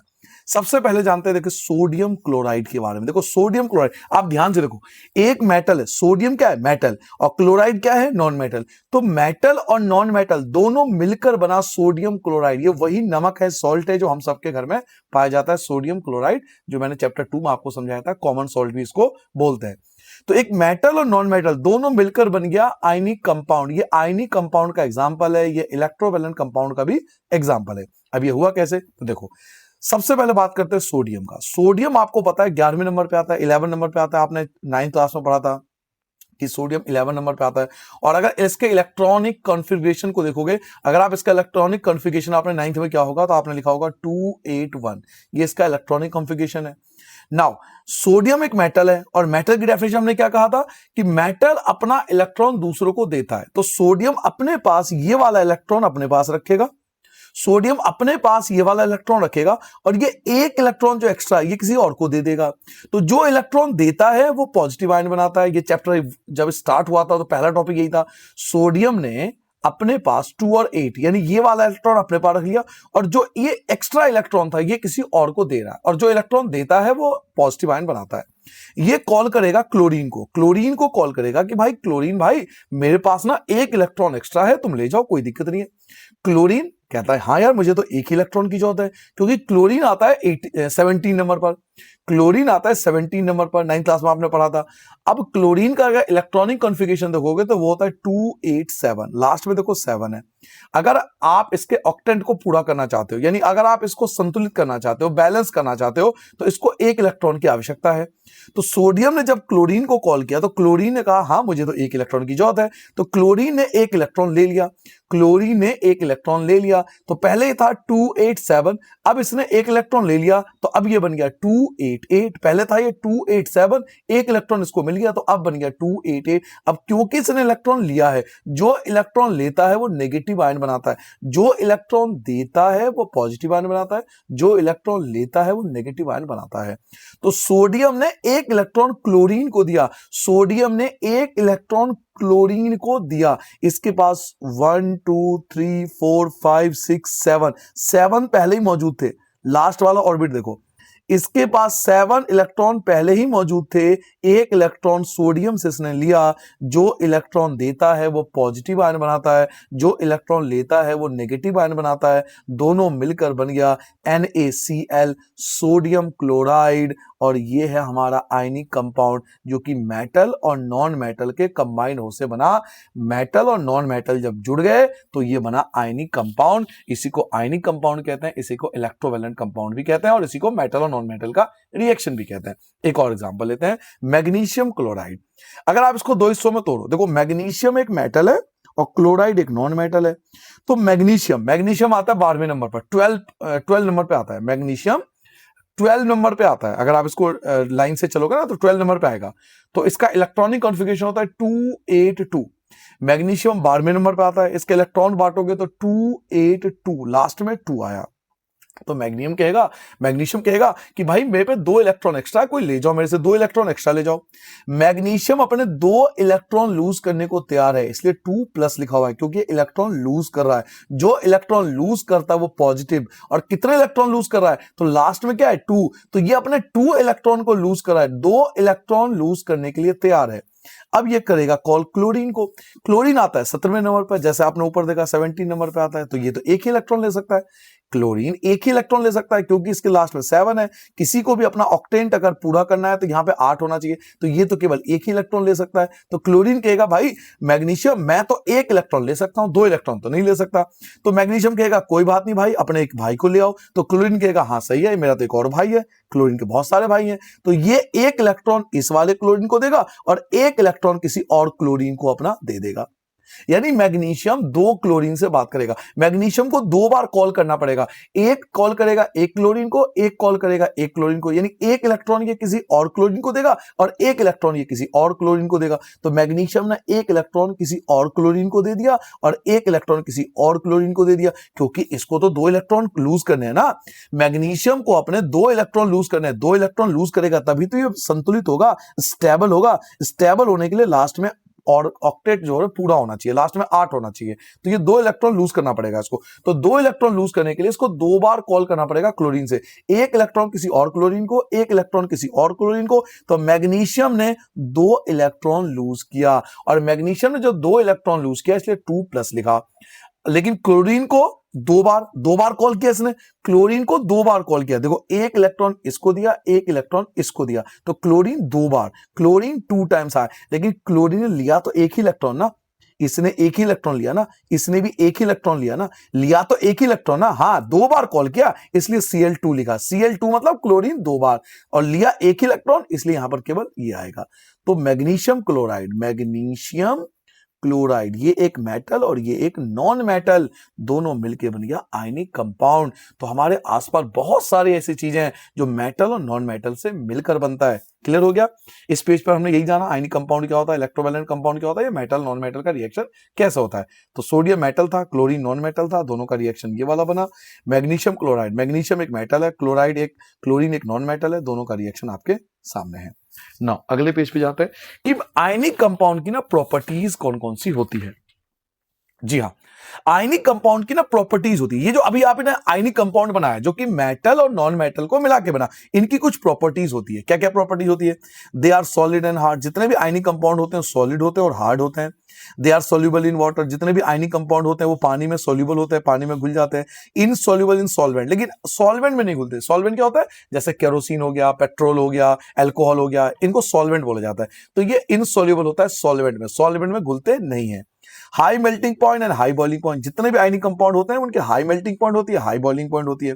Good conductor of electricity in molten state, ये मॉल्टन स्टेट में ये हटा देना, मॉल्टन स्टेट में गुड कंडक्टर होता है। सर मॉल्टन स्टेट क्या होता है? मॉल्टन स्टेट होता है लिक्विड स्टेट, ये गुड कंडक्टर होता है लिक्विड स्टेट में। अगर आयनिक कंपाउंड लिक्विड स्टेट में है तो गुड कंडक्टर है, लेकिन ये पुअर कंडक्टर होता है इलेक्ट्रिसिटी के सॉलिड स्टेट में। लेकिन अगर यही आयनिक कंपाउंड सॉलिड स्टेट में है ना, मतलब लिक्विड फॉर्म में नहीं है, सॉलिड स्टेट में है, तो फिर ये पुअर कंडक्टर होते हैं। तो आपसे पूछा जाएगा कि भाई आयनिक कंपाउंड की ना प्रॉपर्टीज बताओ, तो आप बताओगे जितने भी आयनिक कंपाउंड होते हैं सॉलिड और हार्ड होते हैं, ये वाटर में सोल्यूबल होते हैं, इनसोल्यूबल होते हैं सॉल्वेंट में, इनका हाई मेल्टिंग पॉइंट होता है, हाई बॉइलिंग पॉइंट होता है, ये गुड कंडक्टर होता है लेकिन ओनली मॉल्टन स्टेट में, और ये पुअर कंडक्टर होता है लेकिन सॉलिड स्टेट में। नाउ आपको पता है पेपर में आजकल ना ये नहीं आ रहा, प्रॉपर्टीज नहीं आ रही, डायरेक्ट क्वेश्चन नहीं आ रहा कि what are the properties of ionic compound. आ गया यूटी वगैरह में आ जाता है, प्री बोर्ड में, फर्स्ट टर्म सेकंड टर्म इन सब में आ जाएगा, बट बोर्ड की बात करो ना, उसका एक लेवल होता है। पता है आजकल क्या आता है?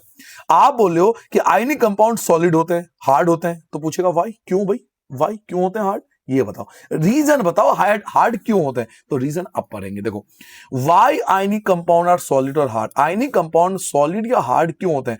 Because of the strong force of attraction, क्योंकि स्ट्रॉन्ग फोर्स ऑफ अट्रैक्शन होता है पॉजिटिव आयन और नेगेटिव आयन का। अभी आपने क्या देखा था, क्या कैसे बना था आयनिक कंपाउंड? एक मेटल था, मेटल कैसा होता है? Positive ion. और एक नॉन मेटल था, नॉन मेटल क्या होता है? Negative ion. तो पॉजिटिव आयन और नेगेटिव आयन जुड़ के, पॉजिटिव आयन और नेगेटिव आयन जुड़े थे ना, तभी तो आयनिक कंपाउंड बना, जब पॉजिटिव आयन और नेगेटिव आयन जुड़े थे। तो क्योंकि पॉजिटिव आयन और नेगेटिव आयन जुड़ते हैं, because of the force, strong force of attraction, strong force of attraction होता है पॉजिटिव आयन और नेगेटिव आयन का, यानी पॉजिटिव आयन और नेगेटिव आयन आपस में जुड़ जाते हैं, इसलिए ये सॉलिड और हार्ड होते हैं। फिर आपसे पूछा जाएगा कि why melting point and boiling point of ionic compound are high. अभी आपने पढ़ा था कि भाई मेल्टिंग पॉइंट और बॉइलिंग पॉइंट जो होता है आयनिक कंपाउंड का वो हाई होता है। पूछा जाएगा क्यों, कि मेल्टिंग पॉइंट और बॉइलिंग पॉइंट जो होता है आयनिक कंपाउंड का वो हाई क्यों होता है? Because of considerable amount of energy, क्योंकि ना हमें बहुत सारी एनर्जी की जरूरत पड़ती है, required to break inter ionic attraction. अगर आप इसको तोड़ना चाहते हो ना, अगर आप पॉजिटिव आयन और नेगेटिव आयन को ब्रेक डाउन करना चाहते हो, इनको तोड़ना चाहते हो, तो आपको एनर्जी की आवश्यकता होगी, इसको ऊर्जा चाहिए तोड़ने के लिए। Because a considerable amount of energy, एक बहुत ज्यादा एनर्जी की आवश्यकता होती है, रिक्वायर्ड होती है to break inter ion attraction. इस इंटर आयन अट्रैक्शन को तोड़ने के लिए आपको एनर्जी की आवश्यकता होती है, इसलिए इनका मेल्टिंग पॉइंट और बॉइलिंग पॉइंट दोनों हाई होते हैं। Now why ionic compound are good conductor of electricity in molten state में? अगर आपने ऊपर ध्यान से सुना होगा, आप ऊपर ने क्या पढ़ा था, आपने पढ़ा था कि ये गुड कंडक्टर होते हैं इलेक्ट्रिसिटी के मॉल्टन स्टेट में, लिक्विड स्टेट में गुड कंडक्टर होते हैं। तो अब आपसे पूछा जा रहा है कि भाई आयनिक कंपाउंड गुड कंडक्टर हो रहे हैं मॉल्टन स्टेट में, क्यों, रीजन क्या है? तो आंसर दोगे because the electrostatic force of attraction, इनका जो इलेक्ट्रिक स्टैटिक फोर्स होता है बिटवीन द आयन, आयंस के बीच में, आर ओवरकम, वो बाहर आ जाता है ड्यू टू दिस हीट की वजह से, thus the ion move freely. चलो मैं आपको सिंपल वर्ड में बताता हूं। देखो पॉजिटिव आयन और नेगेटिव आयन आपस में जुड़े हुए, लेकिन जब आप इसे लिक्विड में घोल देते हो ना, जब इसे पानी में मिला देते हो, तो ये पॉजिटिव आयन और नेगेटिव आयन फ्रीली मूव कर पाते हैं। ये पॉजिटिव आयन और नेगेटिव आयन फ्रीली पानी के अंदर, लिक्विड के अंदर, मॉल्टन स्टेट में मूव कर पाते हैं, बिकॉज द इलेक्ट्रोस्टैटिक फोर्स, ये जो इलेक्ट्रोस्टैटिक फोर्स है, इनका अट्रैक्शन, ये जो इलेक्ट्रोस्टैटिक फोर्स है इनके बीच में, आयंस के बीच में, ये बाहर आ जाते हैं हीट की वजह से, दस द आयंस मूव फ्रीली, जिसकी वजह से आयन फ्रीली मूव करते हैं, और जब आयन फ्रीली मूव करेगा तो इलेक्ट्रिसिटी का गुड कंडक्टर होगा। तो लिक्विड स्टेट में इनका इंटरमोलिकुलर फोर्स जो होता है वो बाहर आ जाता है, मतलब आयंस अलग अलग हो जाते हैं, ये फ्रीली मूव कर पाते हैं। जब आयंस फ्रीली मूव करेंगे तो वो गुड कंडक्टर होगा इलेक्ट्रिसिटी का। ठीक है, इस पेज पे हमने क्या जाना? हमने जाना आयनिक कंपाउंड की प्रॉपर्टी। सॉलिड होते हैं, हार्ड होते हैं, सोल्यूबल होते हैं वाटर में, इनसॉल्युबल होते हैं सॉल्वेंट में, high melting point, high boiling point होता है, गुड कंडक्ट होता है मॉल्टन स्टेट में, पुअर कंडक्ट होता है सॉलिड स्टेट में। फिर मैंने आपको बताया कि भाई आयनिक कंपाउंड हार्ड क्यों होते हैं, क्योंकि इनका पॉजिटिव आयन और नेगेटिव आयन के बीच में फोर्स ऑफ अट्रैक्शन बहुत ज्यादा होता है। जितने भी आयनिक कंपाउंड होते हैं उनका मेल्टिंग पॉइंट और बॉइलिंग पॉइंट हाई क्यों होता है? क्योंकि आपको कंसिडरेबल अमाउंट ऑफ एनर्जी की रिक्वायर्ड होगी अगर आप इनके इंटर आयन अट्रैक्शन को तोड़ना चाहते हो। तो आयनिक कंपाउंड गुड कंडक्टर होता है मॉल्टन स्टेट में। क्यों? क्योंकि इनका जो इलेक्ट्रोस्टैटिक फोर्स ऑफ अट्रैक्शन होता है आयंस के बीच में, वो बाहर आ जाते हैं लिक्विड स्टेट में, और आयंस फ्रीली मूव कर पाते हैं। जब ये आयंस फ्रीली मूव करेंगे तो ये गुड कंडक्टर बन जाएगा इलेक्ट्रिसिटी का। नाउ अगला, ये पुअर कंडक्टर क्यों होते हैं? अगले पेज ले आता हूं। नाउ अगला पेज आ गया कि भाई आयन कंपाउंड, आप कह रहे हो पुअर कंडक्टर, आपने भी कहा कि आयन कंपाउंड पुअर कंडक्टर होते हैं इलेक्ट्रिसिटी के सॉलिड स्टेट में। अगर कोई भी आयनिक कंपाउंड, सॉलिड नमक है ना आपके घरों में, अगर वो सॉलिड स्टेट में है ना, घर में जो डब्बे में नमक है, अगर वो सॉलिड स्टेट में है ना, तो वो गुड कंडक्टर नहीं है इलेक्ट्रिसिटी का। लेकिन अगर उसी नमक को आप पानी में घोल दोगे ना, तो वो पानी गुड कंडक्टर हो गया इलेक्ट्रिसिटी का। ये समझाना चाह रहा है वो। आपसे पूछा जा रहा है कि आयनिक कंपाउंड पुअर कंडक्टर क्यों होते हैं सॉलिड स्टेट में? तो आंसर दोगे ionic compound have strong electrostatic force. Ionic compound का स्ट्रॉन्ग इलेक्ट्रोस्टैटिक फोर्स होता है आपस में, and are not free to move, और वो फ्री मूव नहीं कर पाते विद इन सॉलिड में। भाई पॉजिटिव आयन और नेगेटिव आयन चिपके हुए ना आपस में, पॉजिटिव आयन और नेगेटिव आयन चिपके हुए आपस में, तो फ्रीली मूव कैसे करेंगे? दस ionic compound do not conduct electricity in solid, इसलिए सॉलिड स्टेट में ये गुड कंडक्टर नहीं होते। आपसे पूछा जा रहा है कि आयनिक कंपाउंड पुअर कंडक्टर क्यों होते हैं इलेक्ट्रिसिटी के सॉलिड स्टेट में? तो ionic compounds have strong electrostatic force. Ionic compound का स्ट्रॉन्ग इलेक्ट्रोस्टैटिक फोर्स होता है आपस में, and are not freely move, और ये फ्रीली मूव नहीं कर पाते सॉलिड में, इसलिए ionic compound do not conduct electricity in solid, इसे सॉलिड स्टेट में पुअर कंडक्टर कहलाते हैं। यहां से आप देखोगे आपके चैप्टर के जो टॉपिक है थोड़े डिफरेंट है। अब आता है मिनरल्स। सर मिनरल्स क्या होता है? द एलिमेंट्स, वो सारे एलिमेंट्स और कंपाउंड, वो सारे एलिमेंट्स और compound which occur naturally in the earth crust, जो अर्थ के क्रस्ट से निकाला जाता है। आपको पता है जितने भी मेटल्स होते हैं, जितने भी ऑयल होते हैं, कोल होता है, गोल्ड वगैरह, ये सब कहां से निकलने? कोई जमीन के ऊपर थोड़ी रखा हुआ है कहीं पे आप जाके उसे आराम से उठा लो। ये जमीन के नीचे से इनको खोद के निकाला जाता है। तो वो सभी एलिमेंट्स या कंपाउंड जो कि नेचुरली हमारे अर्थ के क्रस्ट में पाया जाता है, उन सबको मिनरल्स कहते हैं। आपको याद है केजीएफ मूवी आई थी, रॉकी भाई, याद होंगे थोड़ा बहुत, है ना? उसमें कोयला मिला था, कोयले के अंदर गोल्ड मिला था, याद है आपको थोड़ा बहुत? तो वो जो कोयला मिला ना, पूरे कोयले की खान, वो मिनरल्स कहलाता है। अब ये ओर्स क्या होता है? कभी कभार इन मिनरल्स के अंदर ना कोई बहुत ज्यादा मेटल मिल जाता है। जैसे आपको केजीएफ मूवी आपको याद होगा, रॉकी भाई, उसमें कोल मिला था, और अगर आपको बहुत ध्यान से देखा होगा आपने, तो कोल के अंदर गोल्ड के छोटे छोटे पार्टिकल्स मिले थे, उनको ओर्स बोलते हैं। एट सम प्लेसेस, कुछ जगहों पर मिनरल्स में पाए जाते हैं very high percentage of particular metal.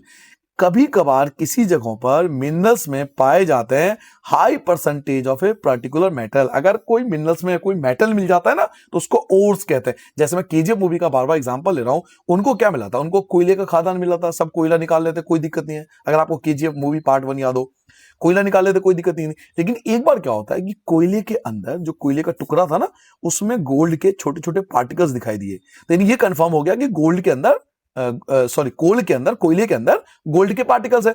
अभी जो गोल्ड के पार्टिकल है, इनको ओर्स कहते हैं, क्योंकि हमें मिनरल्स, ये मिनरल्स है, मिनरल्स के अंदर जब कोई मेटल मिल जाता है तो उसको ओर्स कहते हैं। अभी गैंग क्या होता है? अब इसको आप पार्टिकल्स को क्या करोगे? इकट्ठा करोगे, फिल्टर करोगे, बाहर निकालोगे, तो उसमें साथ कुछ गंदगी बाहर आएगी, मिट्टी, ये सब बाहर आती है, उसको गैंग बोलते हैं। ओर्स यूजुअली कॉन्टेमिनेटेड, ओर्स के अंदर बहुत ज्यादा ओर्स जो होता है वो कॉन्टेमिनेटेड होता है। लार्ज अमाउंट ऑफ इम्प्योरिटीज, उसके अंदर बहुत सारी इम्प्योरिटीज होती है, कोई सॉलिड, कोई सैंड, कोई रॉक्स, यानी कोई मिट्टी वगैरह, रेत वगैरह पाए जाते हैं। तो वो जो इम्प्योरिटीज है, यानी ओर्स के अंदर जो इम्प्योरिटीज पाई जाती है, उनको गैंग कहते हैं। एक्सट्रैक्शन ऑफ मेटल, जी हाँ, ये जानना बहुत जरूरी है बच्चों। देखो, जब जमीन के नीचे से निकालते हैं ना कोई भी मेटल, हमें जमीन के नीचे मिल गया तो हमारा मिनरल्स हो गया, ठीक है? पहले ध्यान से सुनो, जमीन के नीचे खोद के हमने जो भी निकाला वो सब मिनरल्स है। मिनरल्स में अगर कोई मेटल है तो वो ओर्स है, उसके अंदर अगर कोई गंदगी है तो वो गैंग है। अब हम जमीन खोद के जब कोई मेटल्स निकालते हैं ना, तो ऐसा नहीं कि जैसे मर्जी निकाल लो, पहले आपको रिसर्च करना पड़ेगा कि उस जमीन के अंदर जो मेटल मिला है वो हाई रिएक्टिव तो नहीं है, क्योंकि अगर हाई रिएक्टिव हुआ, सोडियम और पोटेशियम जैसा हुआ, तो बाहर निकल के आग पकड़ लेगा। तो पहले हम एक्सट्रैक्शन करने से पहले, एक्सट्रैक्शन मतलब जमीन से निकालने से पहले, हमें उससे पहले 3 कैटेगरी में बांटना पड़ेगा कि जमीन के नीचे जो हमें मेटल मिला है वो हाई रिएक्टिव तो नहीं है, वो मीडियम रिएक्टिव तो नहीं है, वो लो रिएक्टिव नहीं है। अगर वो हाई रिएक्टिव है तो उनको निकालने का तरीका अलग होगा। अगर वो मीडियम रिएक्टिव है जमीन के नीचे, तो उनको निकालने का तरीका अलग होगा। और अगर वो लो रिएक्टिव है तो उनको निकालने का तरीका अलग होगा। जी हाँ, जब जमीन के नीचे हमें कोई मेटल मिलता है ना, तो पहले हमें रिसर्च करना पड़ता है, भाई हाई रिएक्टिव ना हो, क्योंकि हाई रिएक्टिव बाहर आएगा, आग पकड़ लेगा। मीडियम रिएक्टिव का निकालने का तरीका अलग है, लो रिएक्टिव को निकालने का तरीका अलग है। तो मेटल्स को पहले 3 कैटेगरी में बांटते हैं कि हाई रिएक्टिव है, मीडियम रिएक्टिव है, या फिर लो रिएक्टिव है। इसके अकॉर्डिंग अलग अलग मेथड यूज करते हैं। कैसे मेथड? ये अगले पेज पे आता है। देखो अगला पेज क्या कह रहा है, एक्सट्रैक्शन ऑफ मेटल। अब ये पूरा टेबल आपको याद करना, ये टेबल आपके बुक में भी दिया हुआ है, ये पूरा टेबल आपको याद करना है। देखो, अगर जमीन के नीचे हाई रिएक्टिव मेटल है, अगर आपको पता लग गया कि भाई इस जमीन के नीचे जो है वो हाई रिएक्टिव मेटल है, तो इसके लिए मेथड बना इलेक्ट्रोलाइसिस, जो हम आगे पढ़ेंगे। इलेक्ट्रोलाइसिस प्रोसेस से हम मेटल को बाहर निकालते हैं जमीन से। इसके लिए एक ही मेथड है, इलेक्ट्रोलाइसिस। अगर जमीन के नीचे मीडियम रिएक्टिव मेटल है कि भाई मीडियम रिएक्टिव मेटल बहुत ज्यादा हाई है ना लो है, मीडियम रिएक्टिव मेटल अपने पढ़ लिया ना, ये सब मीडियम रिएक्टिव में आते हैं। ये zinc, iron, lead, copper, magnesium, ये सब मीडियम रिएक्टिव में आते हैं। तो अगर जमीन के नीचे मीडियम रिएक्टिव मेटल है तो उसको 2 कैटेगरी में बांटना पड़ता है। मीडियम रिएक्टिव मेटल या तो कार्बोनेट के फॉर्म में पाया जाता है या वो सल्फाइड के फॉर्म में पाया जाता है। मीडियम रिएक्टिव मेटल या तो कार्बोनेट, CO3, यहां CO3 लिखना, CO3। मीडियम रिएक्टिव मेटल या तो कार्बोनेट के फॉर्म में पाया जाता है या वो सल्फाइड के फॉर्म में पाया जाता है। अगर कार्बोनेट के फॉर्म में पाया जाता है तो उसके लिए मेथड यूज करते हैं कैल्सिनेशन, और अगर सल्फाइड के फॉर्म में पाया जाएगा तो उसके लिए मेथड यूज करते हैं रोस्टिंग। ये मेथड का नाम है, ये इलेक्ट्रोलाइसिस मेथड है, ये कैल्सिनेशन मेथड है, ये रोस्टिंग मेथड है, जिसके बारे में आगे पढ़ेंगे, टेंशन मत लो, अभी बस मेथड का नाम याद करो। अगर जमीन के नीचे हाई रिएक्टिव मेटल है तो इलेक्ट्रोलाइसिस प्रोसेस से हम उसको निकालेंगे। अगर मीडियम रिएक्टिव है तो फिर हम देखेंगे वो कार्बोनेट के फॉर्म में है या सल्फाइड के फॉर्म में है। अगर वो कार्बोनेट के फॉर्म में है तो कैल्सिनेशन मेथड, अगर सल्फाइड के फॉर्म में है तो रोस्टिंग मेथड यूज करेंगे। लेकिन आप ये मेथड यूज करो या ये मेथड, मिलेगा आपको मेटल ऑक्साइड। जी हाँ, आपको क्या मिलेगा? Metal oxide. यानी अभी प्योर मेटल नहीं मिलेगा, आपको मेटल के साथ ऑक्सीजन भी मिलेगा, तो इसे बोलते हैं oxide of metal, metal oxide. लेकिन आपको तो मेटल चाहिए, आप ऑक्साइड का क्या करोगे? आपको ऑक्साइड हटाना पड़ेगा, इसको हटाना पड़ेगा, तो इसके लिए होता है reduction of metal. Reduction of metal में क्या होता है? ये ऑक्साइड हट जाता है। रिडक्शन में क्या होता है? ये ऑक्साइड हट जाता है, फिर आपको मिलेगा प्योर मेटल, जिसका आप प्योरिफिकेशन करोगे, ये आपका प्योर मेटल मिल गया। अब आपको पता लगा कि जमीन के नीचे लो रिएक्टिव मेटल है। लो रिएक्टिव मेटल कौन से होते हैं? सर लो रिएक्टिव मेटल ये होता है गोल्ड सिल्वर वगैरह, ये लो रिएक्टिव में आता है, ठीक है। ये जो गोल्ड सिल्वर है लो रिएक्टिव मेटल। आपको पता लगा कि भाई जमीन के नीचे लो रिएक्टिव मेटल है, ठीक है जी, लो रिएक्टिव मेटल है। तो वैज्ञानिकों ने रिसर्च किया कि जितने भी लो रिएक्टिव मेटल होते हैं वो सब के सब सल्फाइड के फॉर्म में पाए जाते हैं, उनके साथ सल्फर जरूर होगा। तो सल्फर के लिए आपने अभी पढ़ा था, सल्फर के लिए रोस्टिंग मेथड, देखो सल्फर के लिए रोस्टिंग मेथड, तो सल्फाइड के लिए रोस्टिंग मेथड करेंगे। रोस्टिंग मेथड आपको कर दिया आपने, तो उसके बाद आपको मिलेगा ऑक्साइड ऑफ मेटल, देखो ऑक्साइड, मेटल ऑक्साइड आपको मिलेगा। फिर मेटल ऑक्साइड का आपको रिडक्शन करना पड़ेगा, देखो रिडक्शन, यहां पे रिडक्शन करना पड़ेगा। यहां एक काम करना, पहले लिख लेना रिडक्शन, मैं अपनी तरफ से ऐड कर देता हूं और एक्स्ट्रा, ताकि और अच्छा नॉलेज हो। पहले रिडक्शन करोगे और फिर उसका रिफाइनिंग करोगे या प्योरिफिकेशन करोगे। रिफाइनिंग प्योरिफिकेशन सब एक ही बात है, ठीक है। तो अगर वो लो रिएक्टिव मेटल है, अगर लो रिएक्टिव मेटल है तो वो 100% सल्फाइड होगा। फिर आप उसका रोस्टिंग करोगे, इससे आपको मेटल ऑक्साइड मिलेगा। मेटल ऑक्साइड का आप रिडक्शन करोगे ताकि ऑक्साइड हट जाए, फिर आप उसका रिफाइनिंग कर लो, आपके पास मेटल मिल गया। तो ये टेबल हमें ये सिखाता है कि एक्सट्रैक्शन करने से पहले, जमीन से निकालने से पहले उसे चेक कर लो कि हाई रिएक्टिव है, मीडियम रिएक्टिव है, लो रिएक्टिव है। हाई रिएक्टिव के लिए अलग मेथड है, मीडियम रिएक्टिव के लिए अलग मेथड है, लो रिएक्टिव के लिए अलग मेथड है। नाउ आपके बुक में एक टॉपिक दिया हुआ है extraction of low reactive metal. अब पेपर में मान लो आ गया extraction of low reactive metal कैसे करते हैं, तो पूरा टेबल क्यों बनाओगे आप मुझे बताओ। आप दिमाग लगाओ, आपसे पूछा जा रहा है कि एक्सट्रैक्शन बताओ लो रिएक्टिव मेटल का, तो मैं भाई पूरा टेबल क्यों बनाऊंगा? मैं सिर्फ लो रिएक्टिव मेटल की बात करूंगा ना। तो मैं देखो आंसर सिर्फ लो रिएक्टिव मेटल की बात करूंगा कि लो रिएक्टिव मेटल है तो वो सल्फाइड होगा, सल्फाइड का रोस्टिंग करूंगा, रोस्टिंग से मेटल ऑक्साइड मिलेगा, मेटल ऑक्साइड का रिडक्शन करूंगा, रिडक्शन से मुझे मेटल मिलेगा। यही सेम, देखो सेम स्टेप यही लिखेंगे कि लो रिएक्टिव मेटल जो होगा वो सल्फाइड होगा, सल्फाइड का रोस्टिंग करूंगा, रोस्टिंग से मेटल ऑक्साइड मिलेगा, उसका फिर रिडक्शन करूंगा, उसका फिर रिफाइनिंग करूंगा, यही लिखा हुआ है। तो अगर केवल लो रिएक्टिव के बारे में पूछता है तो लो रिएक्टिव के स्टेप लिखना, सारा मत बना देना टेबल। ये टेबल आपको तभी बनाना है जब आपसे पूछा जाए एक्सट्रैक्शन ऑफ मेटल, कि भाई मेटल का एक्सट्रैक्शन कैसे होता है, तो फिर पूरा टेबल बना दो कि हाई रिएक्टिव का अलग, मीडियम रिएक्टिव का अलग, लो रिएक्टिव का अलग। लेकिन अगर आपसे पूछा जाए केवल लो रिएक्टिव का बताओ, तो केवल लो रिएक्टिव के बारे में डिस्कस करना है। अब आपकी बुक में देखोगे, बच्चों मत पानी पी लू जरा, एक मिनट पानी पी लू।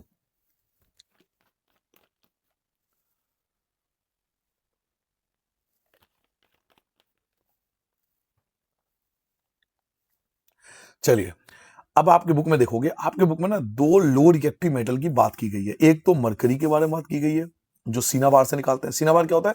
मरकरी का जो नेचुरल फॉर्म होता है ना, मतलब मरकरी तो हमने रिफाइन करके बनाया ना, मरकरी कोई जमीन में थोड़ी है कि हमने खोदा और मरकरी मिल गई, वाह वाह पार्टी करो मरकरी मिल गई, बहुत बढ़िया जी। मरकरी बहुत जगह यूज होती है, बहुत जगह यूज होती है। इवन जो आपकी मूवी आई है ना धुरंधर, आप जब देखोगे, वैसे बच्चों को अलाउड नहीं है, बट जब आप देख ही लोगे मुझे पता है किसी तरीके से, उसमें भी आप देखोगे कि मरकरी के बारे में बात की है, बहुत ज्यादा यूज होता है इसका। तो मरकरी कोई जमीन में प्योर फॉर्म में नहीं मिलेगा, वो हमें मिलेगा सीनाबार के फॉर्म में, वो मिलेगा हमें सीनाबार के फॉर्म में। सीनाबार से मरकरी निकाला जाता है, तो ये एक लो रिएक्टिव मेटल है। अब इसको कैसे डिफाइन करेंगे, देखो हमें मिलेगा पहले सीनाबार, ये होता है सीनाबार। ये क्या है? सीनाबार का फॉर्मूला है सीनाबार, HgS, मरकरी सल्फाइड। जितने भी लो रिएक्टिव होते हैं सल्फाइड होता है ना, तो सल्फाइड लगा हुआ है, तो हमें मिला सीनाबार। जब उसे 3 मॉलिक्यूल ऑफ ऑक्सीजन के साथ हीट करते हैं, जब 3 मॉलिक्यूल ऑफ ऑक्सीजन के साथ हीट करते हैं तो बन जाता है मरकरी ऑक्साइड और सल्फर डाइऑक्साइड अलग हो जाता है। इस प्रोसेस को बोलते हैं रोस्टिंग। अभी भी हमें प्योर मेटल नहीं मिला, मरकरी के साथ ऑक्साइड है, तो अब इसका रिडक्शन करना पड़ेगा। तो हम मरकरी ऑक्साइड को फिर से हीट करेंगे। हम मरकरी ऑक्साइड को फिर से हीट करेंगे तो मरकरी अलग हो जाएगा, ऑक्साइड अलग हो जाएगा। इस प्रोसेस को बोलते हैं रिडक्शन। तो ये आपको एक केमिकल रिएक्शन लिख के आना है जब आपसे पूछा जाए कि भाई सीना बार से मरकरी कैसे मिलता है, तो ये 2 रिएक्शन आपको लिखना है। ठीक है, चलिए एक बार दोबारा बता दें। इस पेज पे मैंने बताया कि मेटल को एक्सट्रैक्शन किया जाता है तो 3 कैटेगरी बांटते हैं, high reactive, medium reactive, low reactive. अगर हाई रिएक्टिव है तो इलेक्ट्रोलाइसिस प्रोसेस अपनाओ। अगर मीडियम रिएक्टिव है तो चेक करो कार्बोनेट है या सल्फाइड है। कार्बोनेट के लिए कैल्सिनेशन, सल्फाइड के लिए रोस्टिंग, लेकिन दोनों से मिलेगा मेटल ऑक्साइड, उसका रिडक्शन करो, फिर उसको रिफाइनिंग करो। अगर लो रिएक्टिव है तो हमेशा सल्फाइड होगा, सल्फर साथ में होगा, उसका रोस्टिंग करो, फिर उसका मेटल ऑक्साइड बनाओ, फिर उसका रिडक्शन करो, फिर आपको रिफाइनिंग करो। अलग अगर पेपर में केवल लो रिएक्टिव के बारे में पूछा जाए तो केवल लो रिएक्टिव के स्टेप लिखना, पूरा टेबल मत उतारना। नाउ मैंने आपको एग्जांपल दिया कि भाई सीना बार से मरकरी कैसे मिलता है। तो जमीन के नीचे मिला सीना बार, 3 मॉलिक्यूल ऑक्सीजन के साथ हीट करो तो मरकरी ऑक्साइड और सल्फर डाइऑक्साइड बनेगा, इसको रोस्टिंग बोलते हैं। फिर मरकरी ऑक्साइड को दोबारा हीट करो तो मरकरी अलग, ऑक्साइड अलग, इसको रिडक्शन बोलते हैं। ऐसे एक और एग्जाम्पल है आपके बुक में ना, एक और मैंने कहा था 100%, मतलब 100%, हर चीज सिखा दूंगा ताकि आपको देखने की जरूरत ना पड़े कुछ और। एक्सट्रैक्शन ऑफ कॉपर, कॉपर को कैसे एक्सट्रैक्ट करते हैं। कॉपर जमीन के, ये थोड़ी कि जमीन खोदोगे आपको कॉपर मिल जाएगा, नहीं। पहले आपको मिलेगा कॉपर सल्फाइड, कॉपर के साथ सल्फर मिलेगा। आपको 3 मॉलिक्यूल ऑफ ऑक्सीजन के साथ उसको हीट करना पड़ेगा ताकि कॉपर ऑक्साइड अलग हो जाए और सल्फर डाइऑक्साइड अलग हो जाए। इसी को बोलते हैं रोस्टिंग। फिर से आप लिख सकते हो रोस्टिंग यहां पर। फिर इस कॉपर ऑक्साइड को कॉपर सल्फाइड के साथ फिर से हीट करोगे। कॉपर ऑक्साइड को कॉपर सल्फाइड के साथ दोनों को मिलाकर फिर से हीट करोगे तो कॉपर अलग हो जाता है और सल्फर डाइऑक्साइड अलग हो जाता है, इसको बोलते हैं रिडक्शन। तो इस 2 रिएक्शन से आप बताओगे कि कॉपर का एक्सट्रैक्शन कैसे होता है। अगर पेपर में आता ना कि कॉपर का एक्सट्रैक्शन कैसे किया जाता है तो आपको ये 2 रिएक्शन लिखना है कि कॉपर सल्फाइड को 3 मॉलिक्यूल ऑक्सीजन के साथ हीट करते हैं तो कॉपर ऑक्साइड और सल्फर डाइऑक्साइड बनता है, ये रोस्टिंग हो गया। फिर कॉपर ऑक्साइड को दोबारा कॉपर सल्फाइड के साथ हीट करते हैं तो कॉपर अलग हो जाता है और सल्फर डाइऑक्साइड अलग हो जाता है, इसको रिडक्शन बोलते हैं। ठीक है, अब बार बार आता है रोस्टिंग और कैल्सिनेशन, ये वर्ड बार बार आता है ना पिछले वाले पेज पे। तो अब आता है दोनों में डिफरेंस कि सर इन दोनों में क्या डिफरेंस है। ये जो दोनों टॉपिक है कैल्सिनेशन, रोस्टिंग, इन दोनों में डिफरेंस क्या है। तो आइए दोनों में डिफरेंस बताता हूं। रोस्टिंग क्या होता है, जब सल्फाइड ऑर्स को कन्वर्ट किया जाता है, the sulfide ores are covered and convert into metal oxide। जब किसी सल्फाइड ओर्स को कन्वर्ट कर दिया जाता है मेटल ऑक्साइड में by heating in the presence of excess air, उसको हीट करके एयर के प्रेजेंस में, इसको रोस्टिंग बोलते हैं। लेकिन जब कार्बोनेट ओर्स को कन्वर्ट किया जाता है मेटल ऑक्साइड में हीटिंग द्वारा by the presence of limited air के प्रेजेंस में, तो उसको कैल्सिनेशन कहता है। यानी ओवरऑल सिंपल वर्ड में, जब सल्फाइड ओर्स को हीट करेंगे तो रोस्टिंग, और जब कार्बोनेट ओर्स को हीट करेंगे तो कैल्सिनेशन। दोबारा समझ लो, जब किसी सल्फाइड ओर्स को हीट करते हैं तो रोस्टिंग, और जब किसी कार्बोनेट ओर्स को हीट करते हैं तो कैल्सिनेशन। इसमें एयर ज्यादा होता है, in the presence of excess air, इस वाले मेथड में एयर ज्यादा होता है। In the presence of limited air, इस वाले मेथड में ऑक्सीजन कम होता है। एग्जाम्पल देख लो, जिंक के साथ सल्फर था, सल्फाइड है ना, देखो सल्फाइड यानी जिंक के साथ सल्फर है। 3 मॉलिक्यूल ऑक्सीजन के साथ हीट करा तो जिंक ऑक्साइड बना और सल्फर डाइऑक्साइड बना।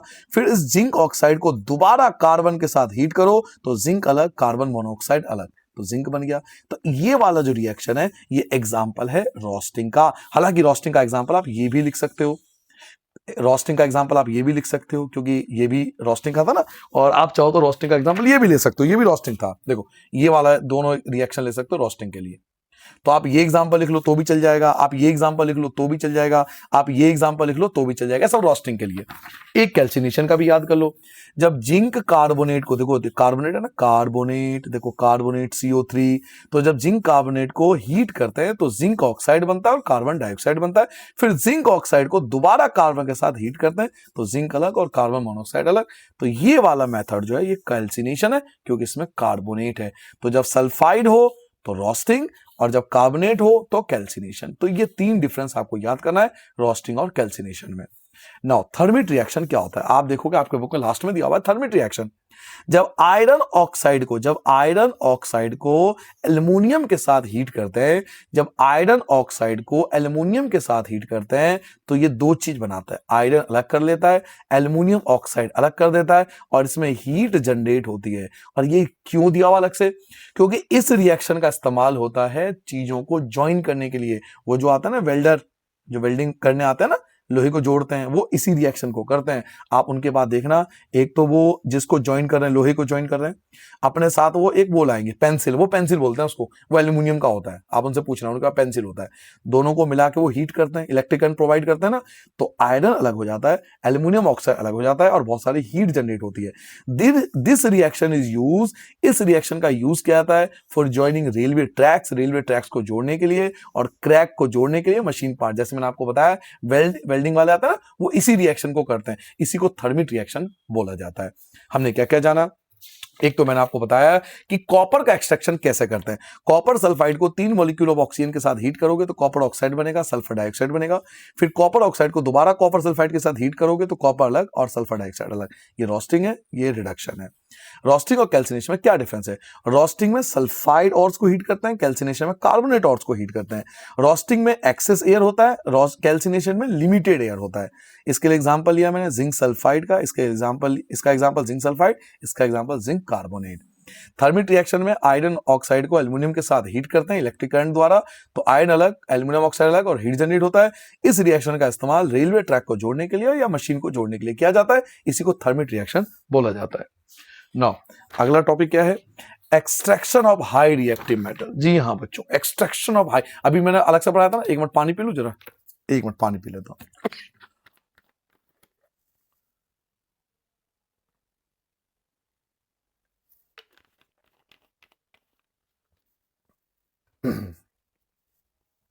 जी हाँ बच्चों, वापस आते हैं।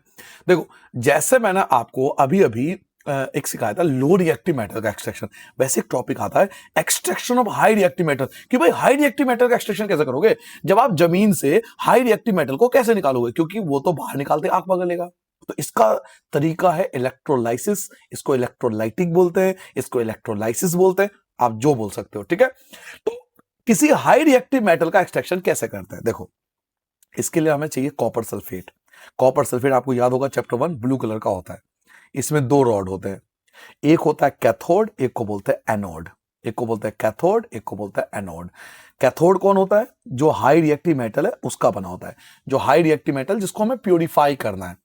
तो कैथोड पर वो मेटल होते हैं जिसको मुझे प्यूरिफाई करना है।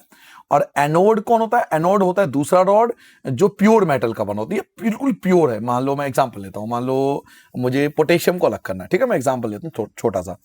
पोटेशियम को अलग करना है, पोटेशियम हाई रिएक्टिव मेटल है, लेकिन इसके साथ बहुत सारी इंप्योरिटीज भी है, ठीक है। तो बच्चों, जब हम इसमें करंट प्रोवाइड करेंगे ना, जब इसमें करंट प्रोवाइड करेंगे, करंट जब हम इसको देंगे तो क्या होगा? मैं रुक जाओ, मैं आपको ना अपनी तरीके से समझाता हूँ। मैं एक पेज ले लेता हूँ, इस बने हुए डायग्राम से आपको समझ में नहीं आएगा, मैं आपको अपनी तरफ से देखो। ये ले लिया कॉपर सल्फेट, ठीक है। कॉपर सल्फेट, पानी नहीं ले सकते, रीजन आपको पता है, मैंने आपको बताया था पानी के साथ पोटेशियम रिएक्ट करेगा तो आग पकड़ लेगा। तो कॉपर सल्फेट ले लिया आपने, ठीक है, कॉपर सल्फेट ले लिया, ब्लू कलर का आपको याद होगा कॉपर सल्फेट। अब इसमें 2 रॉड है, ठीक है, ये 2 रॉड है, इसको हम बोलते हैं कैथोड और इसको बोलते हैं एनोड, ठीक है। 2 रॉड है, इन दोनों को इलेक्ट्रिक करंट से जोड़ दिया, भाई इलेक्ट्रिक करंट प्रोवाइड करेंगे। ये वाला जो रॉड होता है इसके अंदर मेटल भी है जो हमें प्योरीफाई करना है और इंप्योरिटीज भी है, इंप्योरिटीज भी है। अब जब इलेक्ट्रिक करंट प्रोवाइड करोगे ना तो क्या होगा? ये मेटल और इंप्योरिटी दोनों को रिलीज करेगा कॉपर सल्फेट में, यहां से ये छोड़ देता है, मेटल को भी छोड़ देता है और इंप्योरिटीज को भी छोड़ देता है। इसने छोड़ना स्टार्ट किया यहां से। अब ये क्या करता है? मेटल को अपनी ओर अट्रैक्ट कर लेता है, मेटल को, कैथोड क्या कर रहा है? मेटल को अपनी ओर अट्रैक्ट कर रहा है। तो धीरे धीरे मेटल इस पे जमा होने लगेगा, धीरे धीरे मेटल इस पे जमा हो जाएगा और जो इंप्योरिटीज है वो तो जाएगा नहीं, इंप्योरिटी यहाँ पे नीचे आ जाएगा, नीचे इंप्योरिटी जो गंदगी वगैरह गैंग वो नीचे जमा हो जाएगा। इसको बोलते हैं एनोड मड। क्या बोलते हैं इसको? Anode mud. आई होप आपको समझ में आ गया मैं क्या बोल रहा हूँ। 2 रॉड होती है, कैथोड और एनोड। कैथोड में मेटल भी होती है, इंप्योरिटीज होती है। जब करंट प्रोवाइड करते हैं ना तो ये मेटल और इंप्योरिटी दोनों को रिलीज कर देता है। तो मेटल तो कैथोड पे जाके चिपकने लगता है, मेटल जो है कैथोड पर चिपकने लगता है और जो गंदगी होती है इंप्योरिटीज वो इसके नीचे एनोड के नीचे ही जमा हो जाता है, इसलिए नाम पड़ा है एनोड मड, क्योंकि एनोड के नीचे मड मतलब कीचड़ गंदगी, तो एनोड के नीचे जमा हो जाते हैं इंप्योरिटीज। आपका मेटल यहाँ पर जमा हो गया। जब सारा मेटल जमा हो जाए इलेक्ट्रिक करंट को बंद कर दो, देखो आपका मेटल अलग हो गया पहले से ही। तो इसी को बोलते हैं इलेक्ट्रोलाइसिस। ठीक है, तो आपने को जो डायग्राम बताया वो समझ लेना। These metals are obtained, in metals को ऑब्टेन किया जाता है इलेक्ट्रोलाइसिस रिडक्शन से, जो मैंने आपको मेथड बताया इलेक्ट्रोलाइसिस या इलेक्ट्रोलाइटिक रिडक्शन बोलते हैं इसको। The metals are deposited at the cathode, सारे मेटल कैथोड पर जमा हो जाएगा। Whereas chlorine is liberate, जबकि क्लोरीन लिबरेट होता है एनोड पर, यानी सारी जो गंदगी वगैरह होती है वो एनोड के नीचे जमा हो जाती है।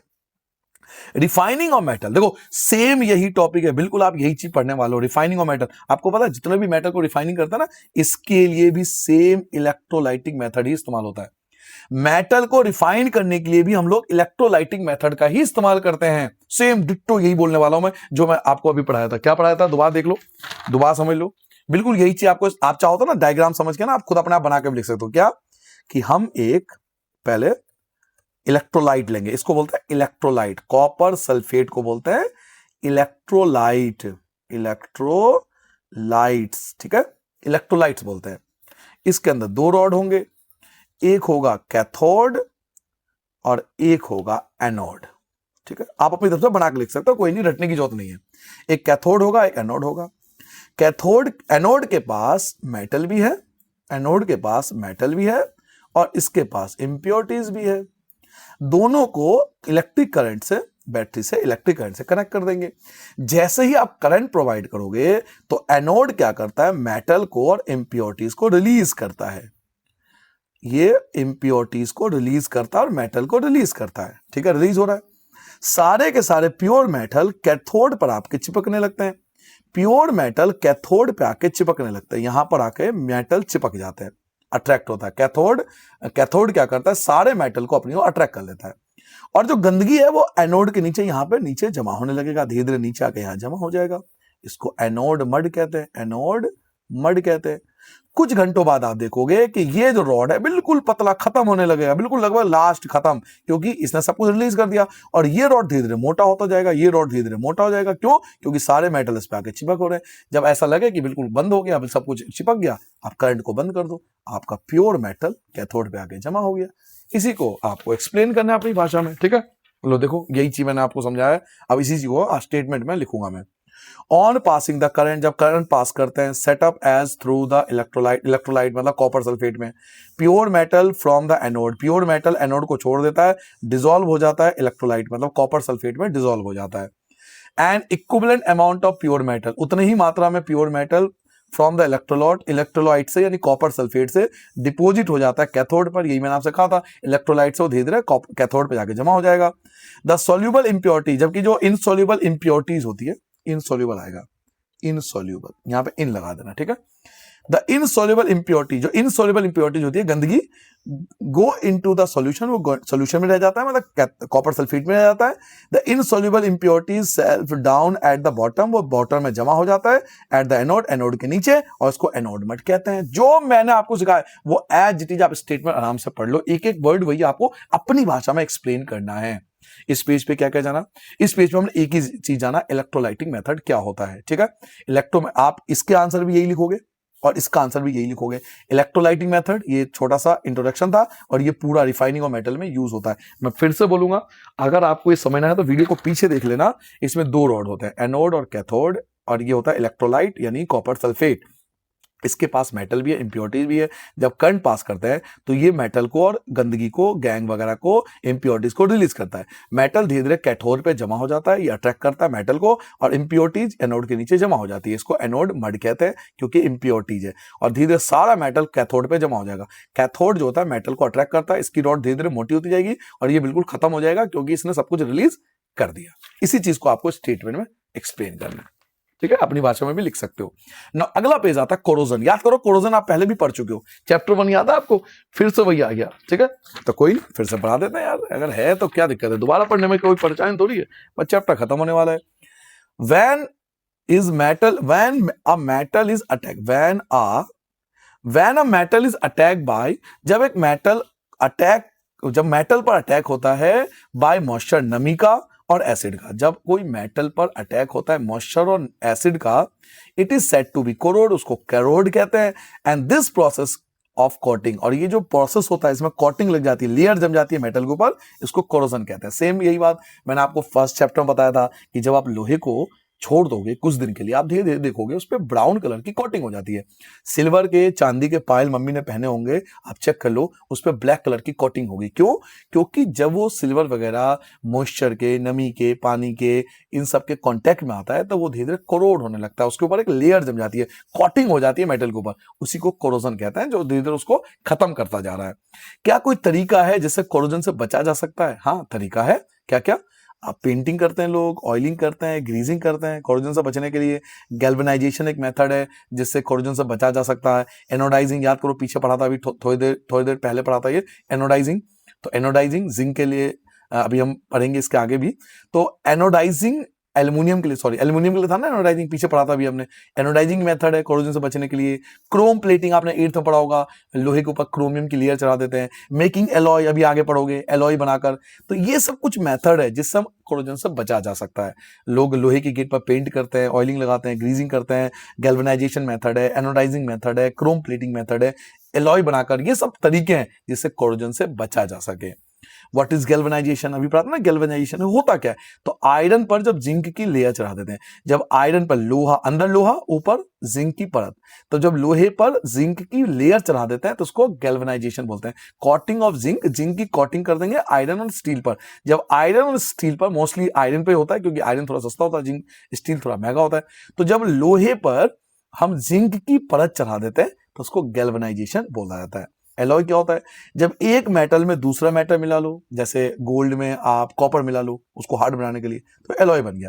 जब मेटल में दूसरा मेटल मिला देते हैं या मेटल में कोई नॉन मेटल मिला देते हैं तो भी वो एलॉय है। यानी मेटल, एक मेटल दूसरे मेटल के साथ मिल जाए तो भी एलॉय है, अगर कोई मेटल नॉन मेटल के साथ मिल जाए तो भी एलॉय है। और ये हमेशा होमोजीनियस मिक्सचर के अंदर आता है। आप कहते हैं 9th क्लास में होमोजीनियस, हेट्रोजीनियस, तो एलॉय हमेशा होमोजीनियस मिक्सचर का पार्ट होता है। कुछ एलॉय के एग्जांपल आपके बुक में दिया हुआ है, जरूर याद करके जाना। देखो, प्योर आयरन, जो शुद्ध लोहा होता है ना, वो बहुत ज्यादा सॉफ्ट होता है। आयरन, प्योर आयरन बहुत ज्यादा सॉफ्ट होता है, लेकिन जब उसी आयरन में थोड़ा सा कार्बन मिला देते हैं, 0.05% आयरन में थोड़ा सा कार्बन मिला दो तो वो हार्ड और स्ट्रॉन्ग बन जाता है। स्टेनलेस स्टील, जिससे हमारे घर के बर्तन बने होते हैं ना, स्टेनलेस स्टील के बने होते हैं, उसमें 3 चीज मिला होता है, आयरन, क्रोमियम और निकल। आयरन, क्रोमियम और निकल तीनों मिलकर स्टेनलेस स्टील बनता है। इस पेज पे हमने क्या क्या जाना? एक तो मैंने आपको बताया आपको कि कोरोजन क्या होता है। जब मेटल कांटेक्ट में आता है मॉइस्चर और एसिड के तो कोरोड हो जाता है, और इस प्रोसेस को जिसमें कोटिंग लग जाती है मेटल के ऊपर, उसको कोरोजन कहते हैं। क्या कोरोजन से बचने के कुछ तरीके हैं? हाँ, है ना। Painting, oiling, greasing, galvanizing, anodizing, chrome plating, एक एलॉय बनाकर। गैल्वेनाइजिंग क्या होता है? जब आयरन के ऊपर जिंक की लेयर चढ़ा देते हैं। एलॉय, एक मेटल में दूसरा मेटल मिला दो या किसी मेटल में नॉन मेटल मिला दो, वो एलॉय होता है। और एलॉय हमेशा होमोजीनियस मिक्सचर के अंदर आता है। कुछ एग्जांपल एलॉय के याद करना है, जैसे प्योर आयरन बहुत ज्यादा सॉफ्ट होता है, लेकिन उसी आयरन में थोड़ा सा कार्बन मिला दोगे तो बहुत ज्यादा हार्ड और स्ट्रॉन्ग बन जाता है। स्टेनलेस स्टील, जो हमारे बर्तन बने होते हैं, वो 3 चीजों को बने होते हैं, आयरन, क्रोमियम और निकेल। अभी कुछ और भी है, अभी खत्म नहीं हुआ। आपकी बुक में देखो, आपके बुक में जो है वो सब पढ़ाऊंगा, कुछ भी छोड़ना नहीं है भाई, है ना, कुछ भी हमें मिस नहीं करना। देखो, अमलगम, अमलगम क्या होता है? किसी भी मेटल के अंदर मरकरी को मिला दो, किसी भी मेटल में जब मरकरी मिला देते तो अमलगम बन जाता है। ब्रास क्या होता है? ब्रास 2 चीजों से मिलकर बनता है, कॉपर और टिन। कॉपर और टिन, कॉपर और टिन, यहां टिन आएगा, SN। लिखने में कुछ गलती करी है, वो मैं ठीक कर देता हूं, ठीक है, आप ठीक कर लेना। ब्रास क्या होता है? जब कॉपर और टिन को मिला देते हैं तो ब्रास बनता है। शोल्डर क्या होता है? शोल्डर बनता है लेड और टिन, जब लेड और टिन को मिलता है तो शोल्डर बनता है। ब्रॉन्ज, ब्रॉन्ज मेटल आपने सुना होगा, ये 2 चीजों को मिलकर बनता है, कॉपर और टिन।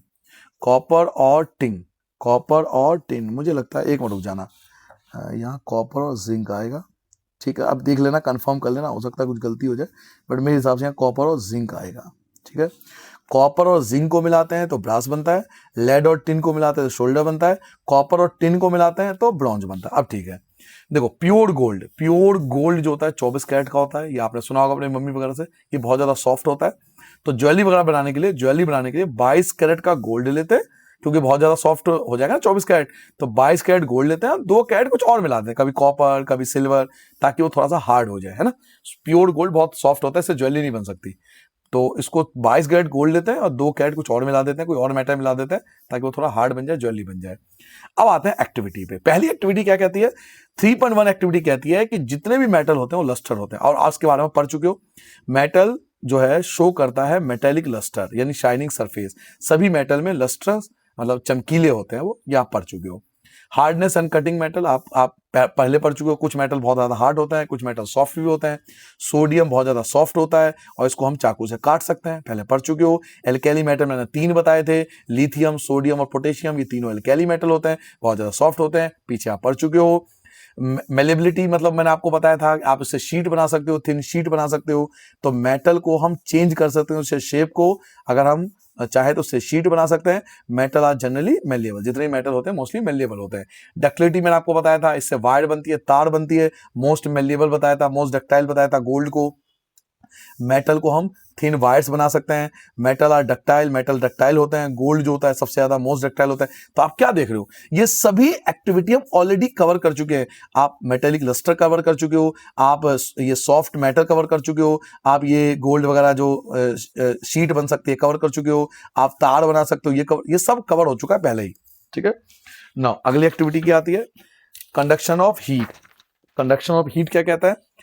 हीट आर, हाँ इसमें क्या है, आपकी बुक में एक एक्टिविटी दे रखी है, उसमें क्या है कि एक ना उन्होंने वो ले लिया मेटल का बना हुआ ऐसा रॉड ले लिया, दूसरे रॉड से लगा दिया, ऐसे चिपका दिया, और यहाँ पे एक पिन लगा दी, यहाँ पे एक पिन वैक्स से मतलब मोम से यहाँ पे पिन को चिपका दिया। ठीक है, तो जब आप इसको हीट करोगे ना, यहाँ हीट, यहाँ गर्मी देंगे, यहाँ हीट करोगे, यहाँ इसको गर्मी देंगे। ठीक है, तो जैसे ये हीट होगा ना रॉड, तो आपको पता होना चाहिए कि भाई जब ये हीट होगा तो ये वैक्स धीरे धीरे पिघल जाएगा, और जैसे ही वैक्स पिघलेगा ये जो पिन है वो नीचे गिर जाएगा। तो इससे क्या एक्टिविटी पता लगा कि ये गुड कंडक्टर होता है हीट के। Heat one end of a metal wire, जब आप एक तरफ हीट कर रहे हो, pin fix by wax on the other hand, दूसरे तरफ आपने पिन लगा दिया, वैक्स मेल्ट हो जाएगा और पिन जो है वो नीचे गिर जाएगा। Metal conduct heat well and usually have high melting point. High melting point होता है बट ये गुड कंडक्टर होता है हीट का। Conduction of electricity by metal, आपको पता है गुड कंडक्टर होते हैं, मेटल गुड कंडक्टर होता है इलेक्ट्रिसिटी का, पहले ही पढ़ चुके हो पीछे। फिजिकल प्रॉपर्टीज ऑफ मेटल, ये भी आप पढ़ चुके हो। फिजिकल प्रॉपर्टीज क्या क्या होती है? Physical properties of non metal are opposite to metal, आपने पढ़ा था ना, याद करो पहले पेज पे पढ़ा था, ये सब फिजिकल प्रॉपर्टीज थी। अगर मुझे पेज मिल गया तो मैं आपको दिखा देता हूँ, स्टार्टिंग में था शायद, एक मिनट, हाँ मिल गया। ये देखो, ये रहा physical properties of metal non metal. ये एक्टिविटी आप पहले पढ़ चुके हो ना, good conductor, heat, electricity, malleability, ductility, sonorous, lustrous, ये सब पहले पढ़ चुके हो। नॉन मेटल इसका उल्टा था, तो ये कह रहा है कि भाई नॉन मेटल की प्रॉपर्टी मेटल से अपोजिट होता है। तो ये एक्टिविटी भी पहले भी कवर हो चुकी है, ये एक्टिविटी पहले कवर हो चुका है, ये भी हम लगभग पढ़ चुके हैं, फिर भी आपको बता दिया। उसके अलावा मेटल ऑक्साइड, ये भी आ चुका है, मेटल ऑक्साइड और नॉन मेटल। ये भी देखो क्या है इसमें, मैग्नीशियम ऑक्साइड, मेटल ऑक्साइड है, मैग्नीशियम मेटल है, ऑक्साइड है। तो जितने भी मेटल ऑक्साइड होते हैं बेसिक होते हैं। आप चैप्टर 2 जाके देखो मेरा वीडियो, आप चैप्टर 2 जाके देखो, मैं गारंटी दे रहा हूं, मैं पढ़ा चुका हूं। जितने भी मैग्नीशियम, जितने मेटल ऑक्साइड होते हैं वो बेस होते हैं, और सल्फर ऑक्साइड जो कि नॉन मेटेलिक ऑक्साइड है, ये सब एसिडिक होते हैं। मेटल ऑक्साइड बेसिक होता है, बेस होता है, और नॉन मेटेलिक ऑक्साइड एसिडिक होता है।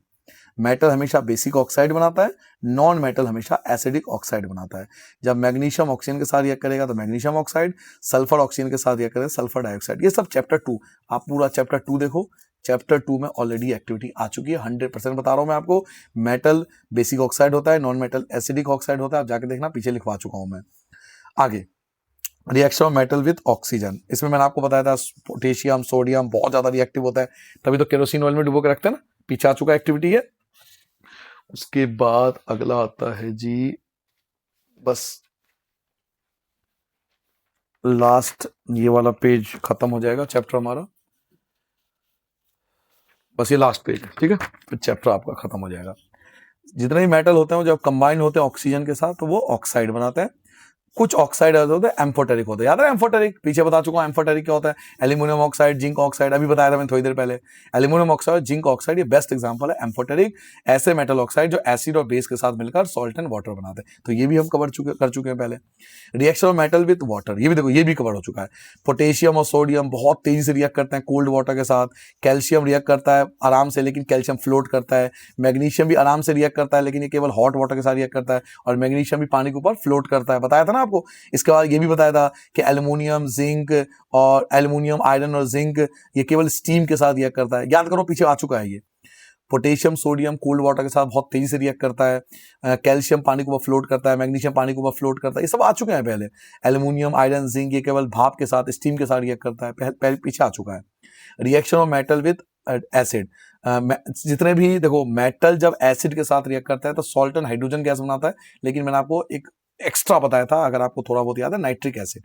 बेफिलहाल जितने भी मेटल होते हैं सोडियम और पोटेशियम को छोड़कर, वो जब एसिड के साथ रिएक्ट करता है, मैग्नीशियम रिएक्ट करता है सबसे ज्यादा विग्रेसली, बहुत तेजी के साथ। मैग्नीशियम सबसे तेज रिएक्ट करता है एसिड के साथ। कॉपर जो है वो रिएक्ट नहीं करता HCl के साथ, ये भी बता चुका हूं मैं। कॉपर इकलौता, दुनिया का इकलौता ऐसा मेटल जो HCl के साथ रिएक्ट नहीं करता, वो कॉपर था। मेटल एसिड के साथ रिएक्ट करके सॉल्ट और हाइड्रोजन बनाता है। ये पीछे आ चुके हैं सब, तो सर दोबारा क्यों बता रहे हो? ताकि आपके मन में एक भरोसा हो जाए कि सर जो पढ़ा रहे हैं, भैया जो पढ़ा रहे हैं ना, वो सब हम पढ़ चुके हैं। इससे बाहर कभी कोई एग्जाम में आया ही नहीं। मैं सिर्फ आपको ये दिखाने के लिए ये दोबारा बता रहा हूं कि भाई इन एक्टिविटी को हम पहले ही नोट्स में कवर कर चुके हैं कि मेटल, एसिड, सॉल्ट, हाइड्रोजन, आप पीछे देखो सब कुछ कवर हो चुका है पहले ही। डिस्प्लेसमेंट रिएक्शन याद करो, जो आयरन कॉपर सल्फेट, याद करो चैप्टर 1 में भी था कि आयरन ने कॉपर को डिस्प्लेस कर दिया था, आयरन ने कॉपर को डिस्प्लेस कर दिया, याद है डिस्प्लेसमेंट रिएक्शन, तो वो फिर से आ गया। प्रॉपर्टीज ऑफ आयनिक कंपाउंड, देखो ये भी आ चुका है। प्रॉपर्टीज ऑफ आयनिक कंपाउंड कि ये हार्ड होते हैं, हाई मेल्टिंग पॉइंट, सोल्यूबल होता है वाटर में, गुड कंडक्टर होता है मॉल्टन स्टेट में, पुअर कंडक्टर होता है सॉलिड स्टेट में, आ चुका है ना पहले ही, तो सब हो चुका है। तो ये था बच्चों कंप्लीट आपका चैप्टर। आप बिलीव मानो इसके बाहर आपके कभी कुछ नहीं आएगा। बहुत सिंपल तरीके से हम लोग वीडियो बनाते हैं, कोई ज़्यादा AI वगैरह जो ज़्यादा हमारे पास टीम नहीं है, सिंपल लोग हैं, सिंपल तरीके से नोट्स बनाते हैं, लेकिन पेपर में आपका यही काम आएगा। तो आप मिलते हैं नए चैप्टर में नए एनर्जी के साथ, तब तक दुआओं में याद रखना। Tata, bye bye, good bye.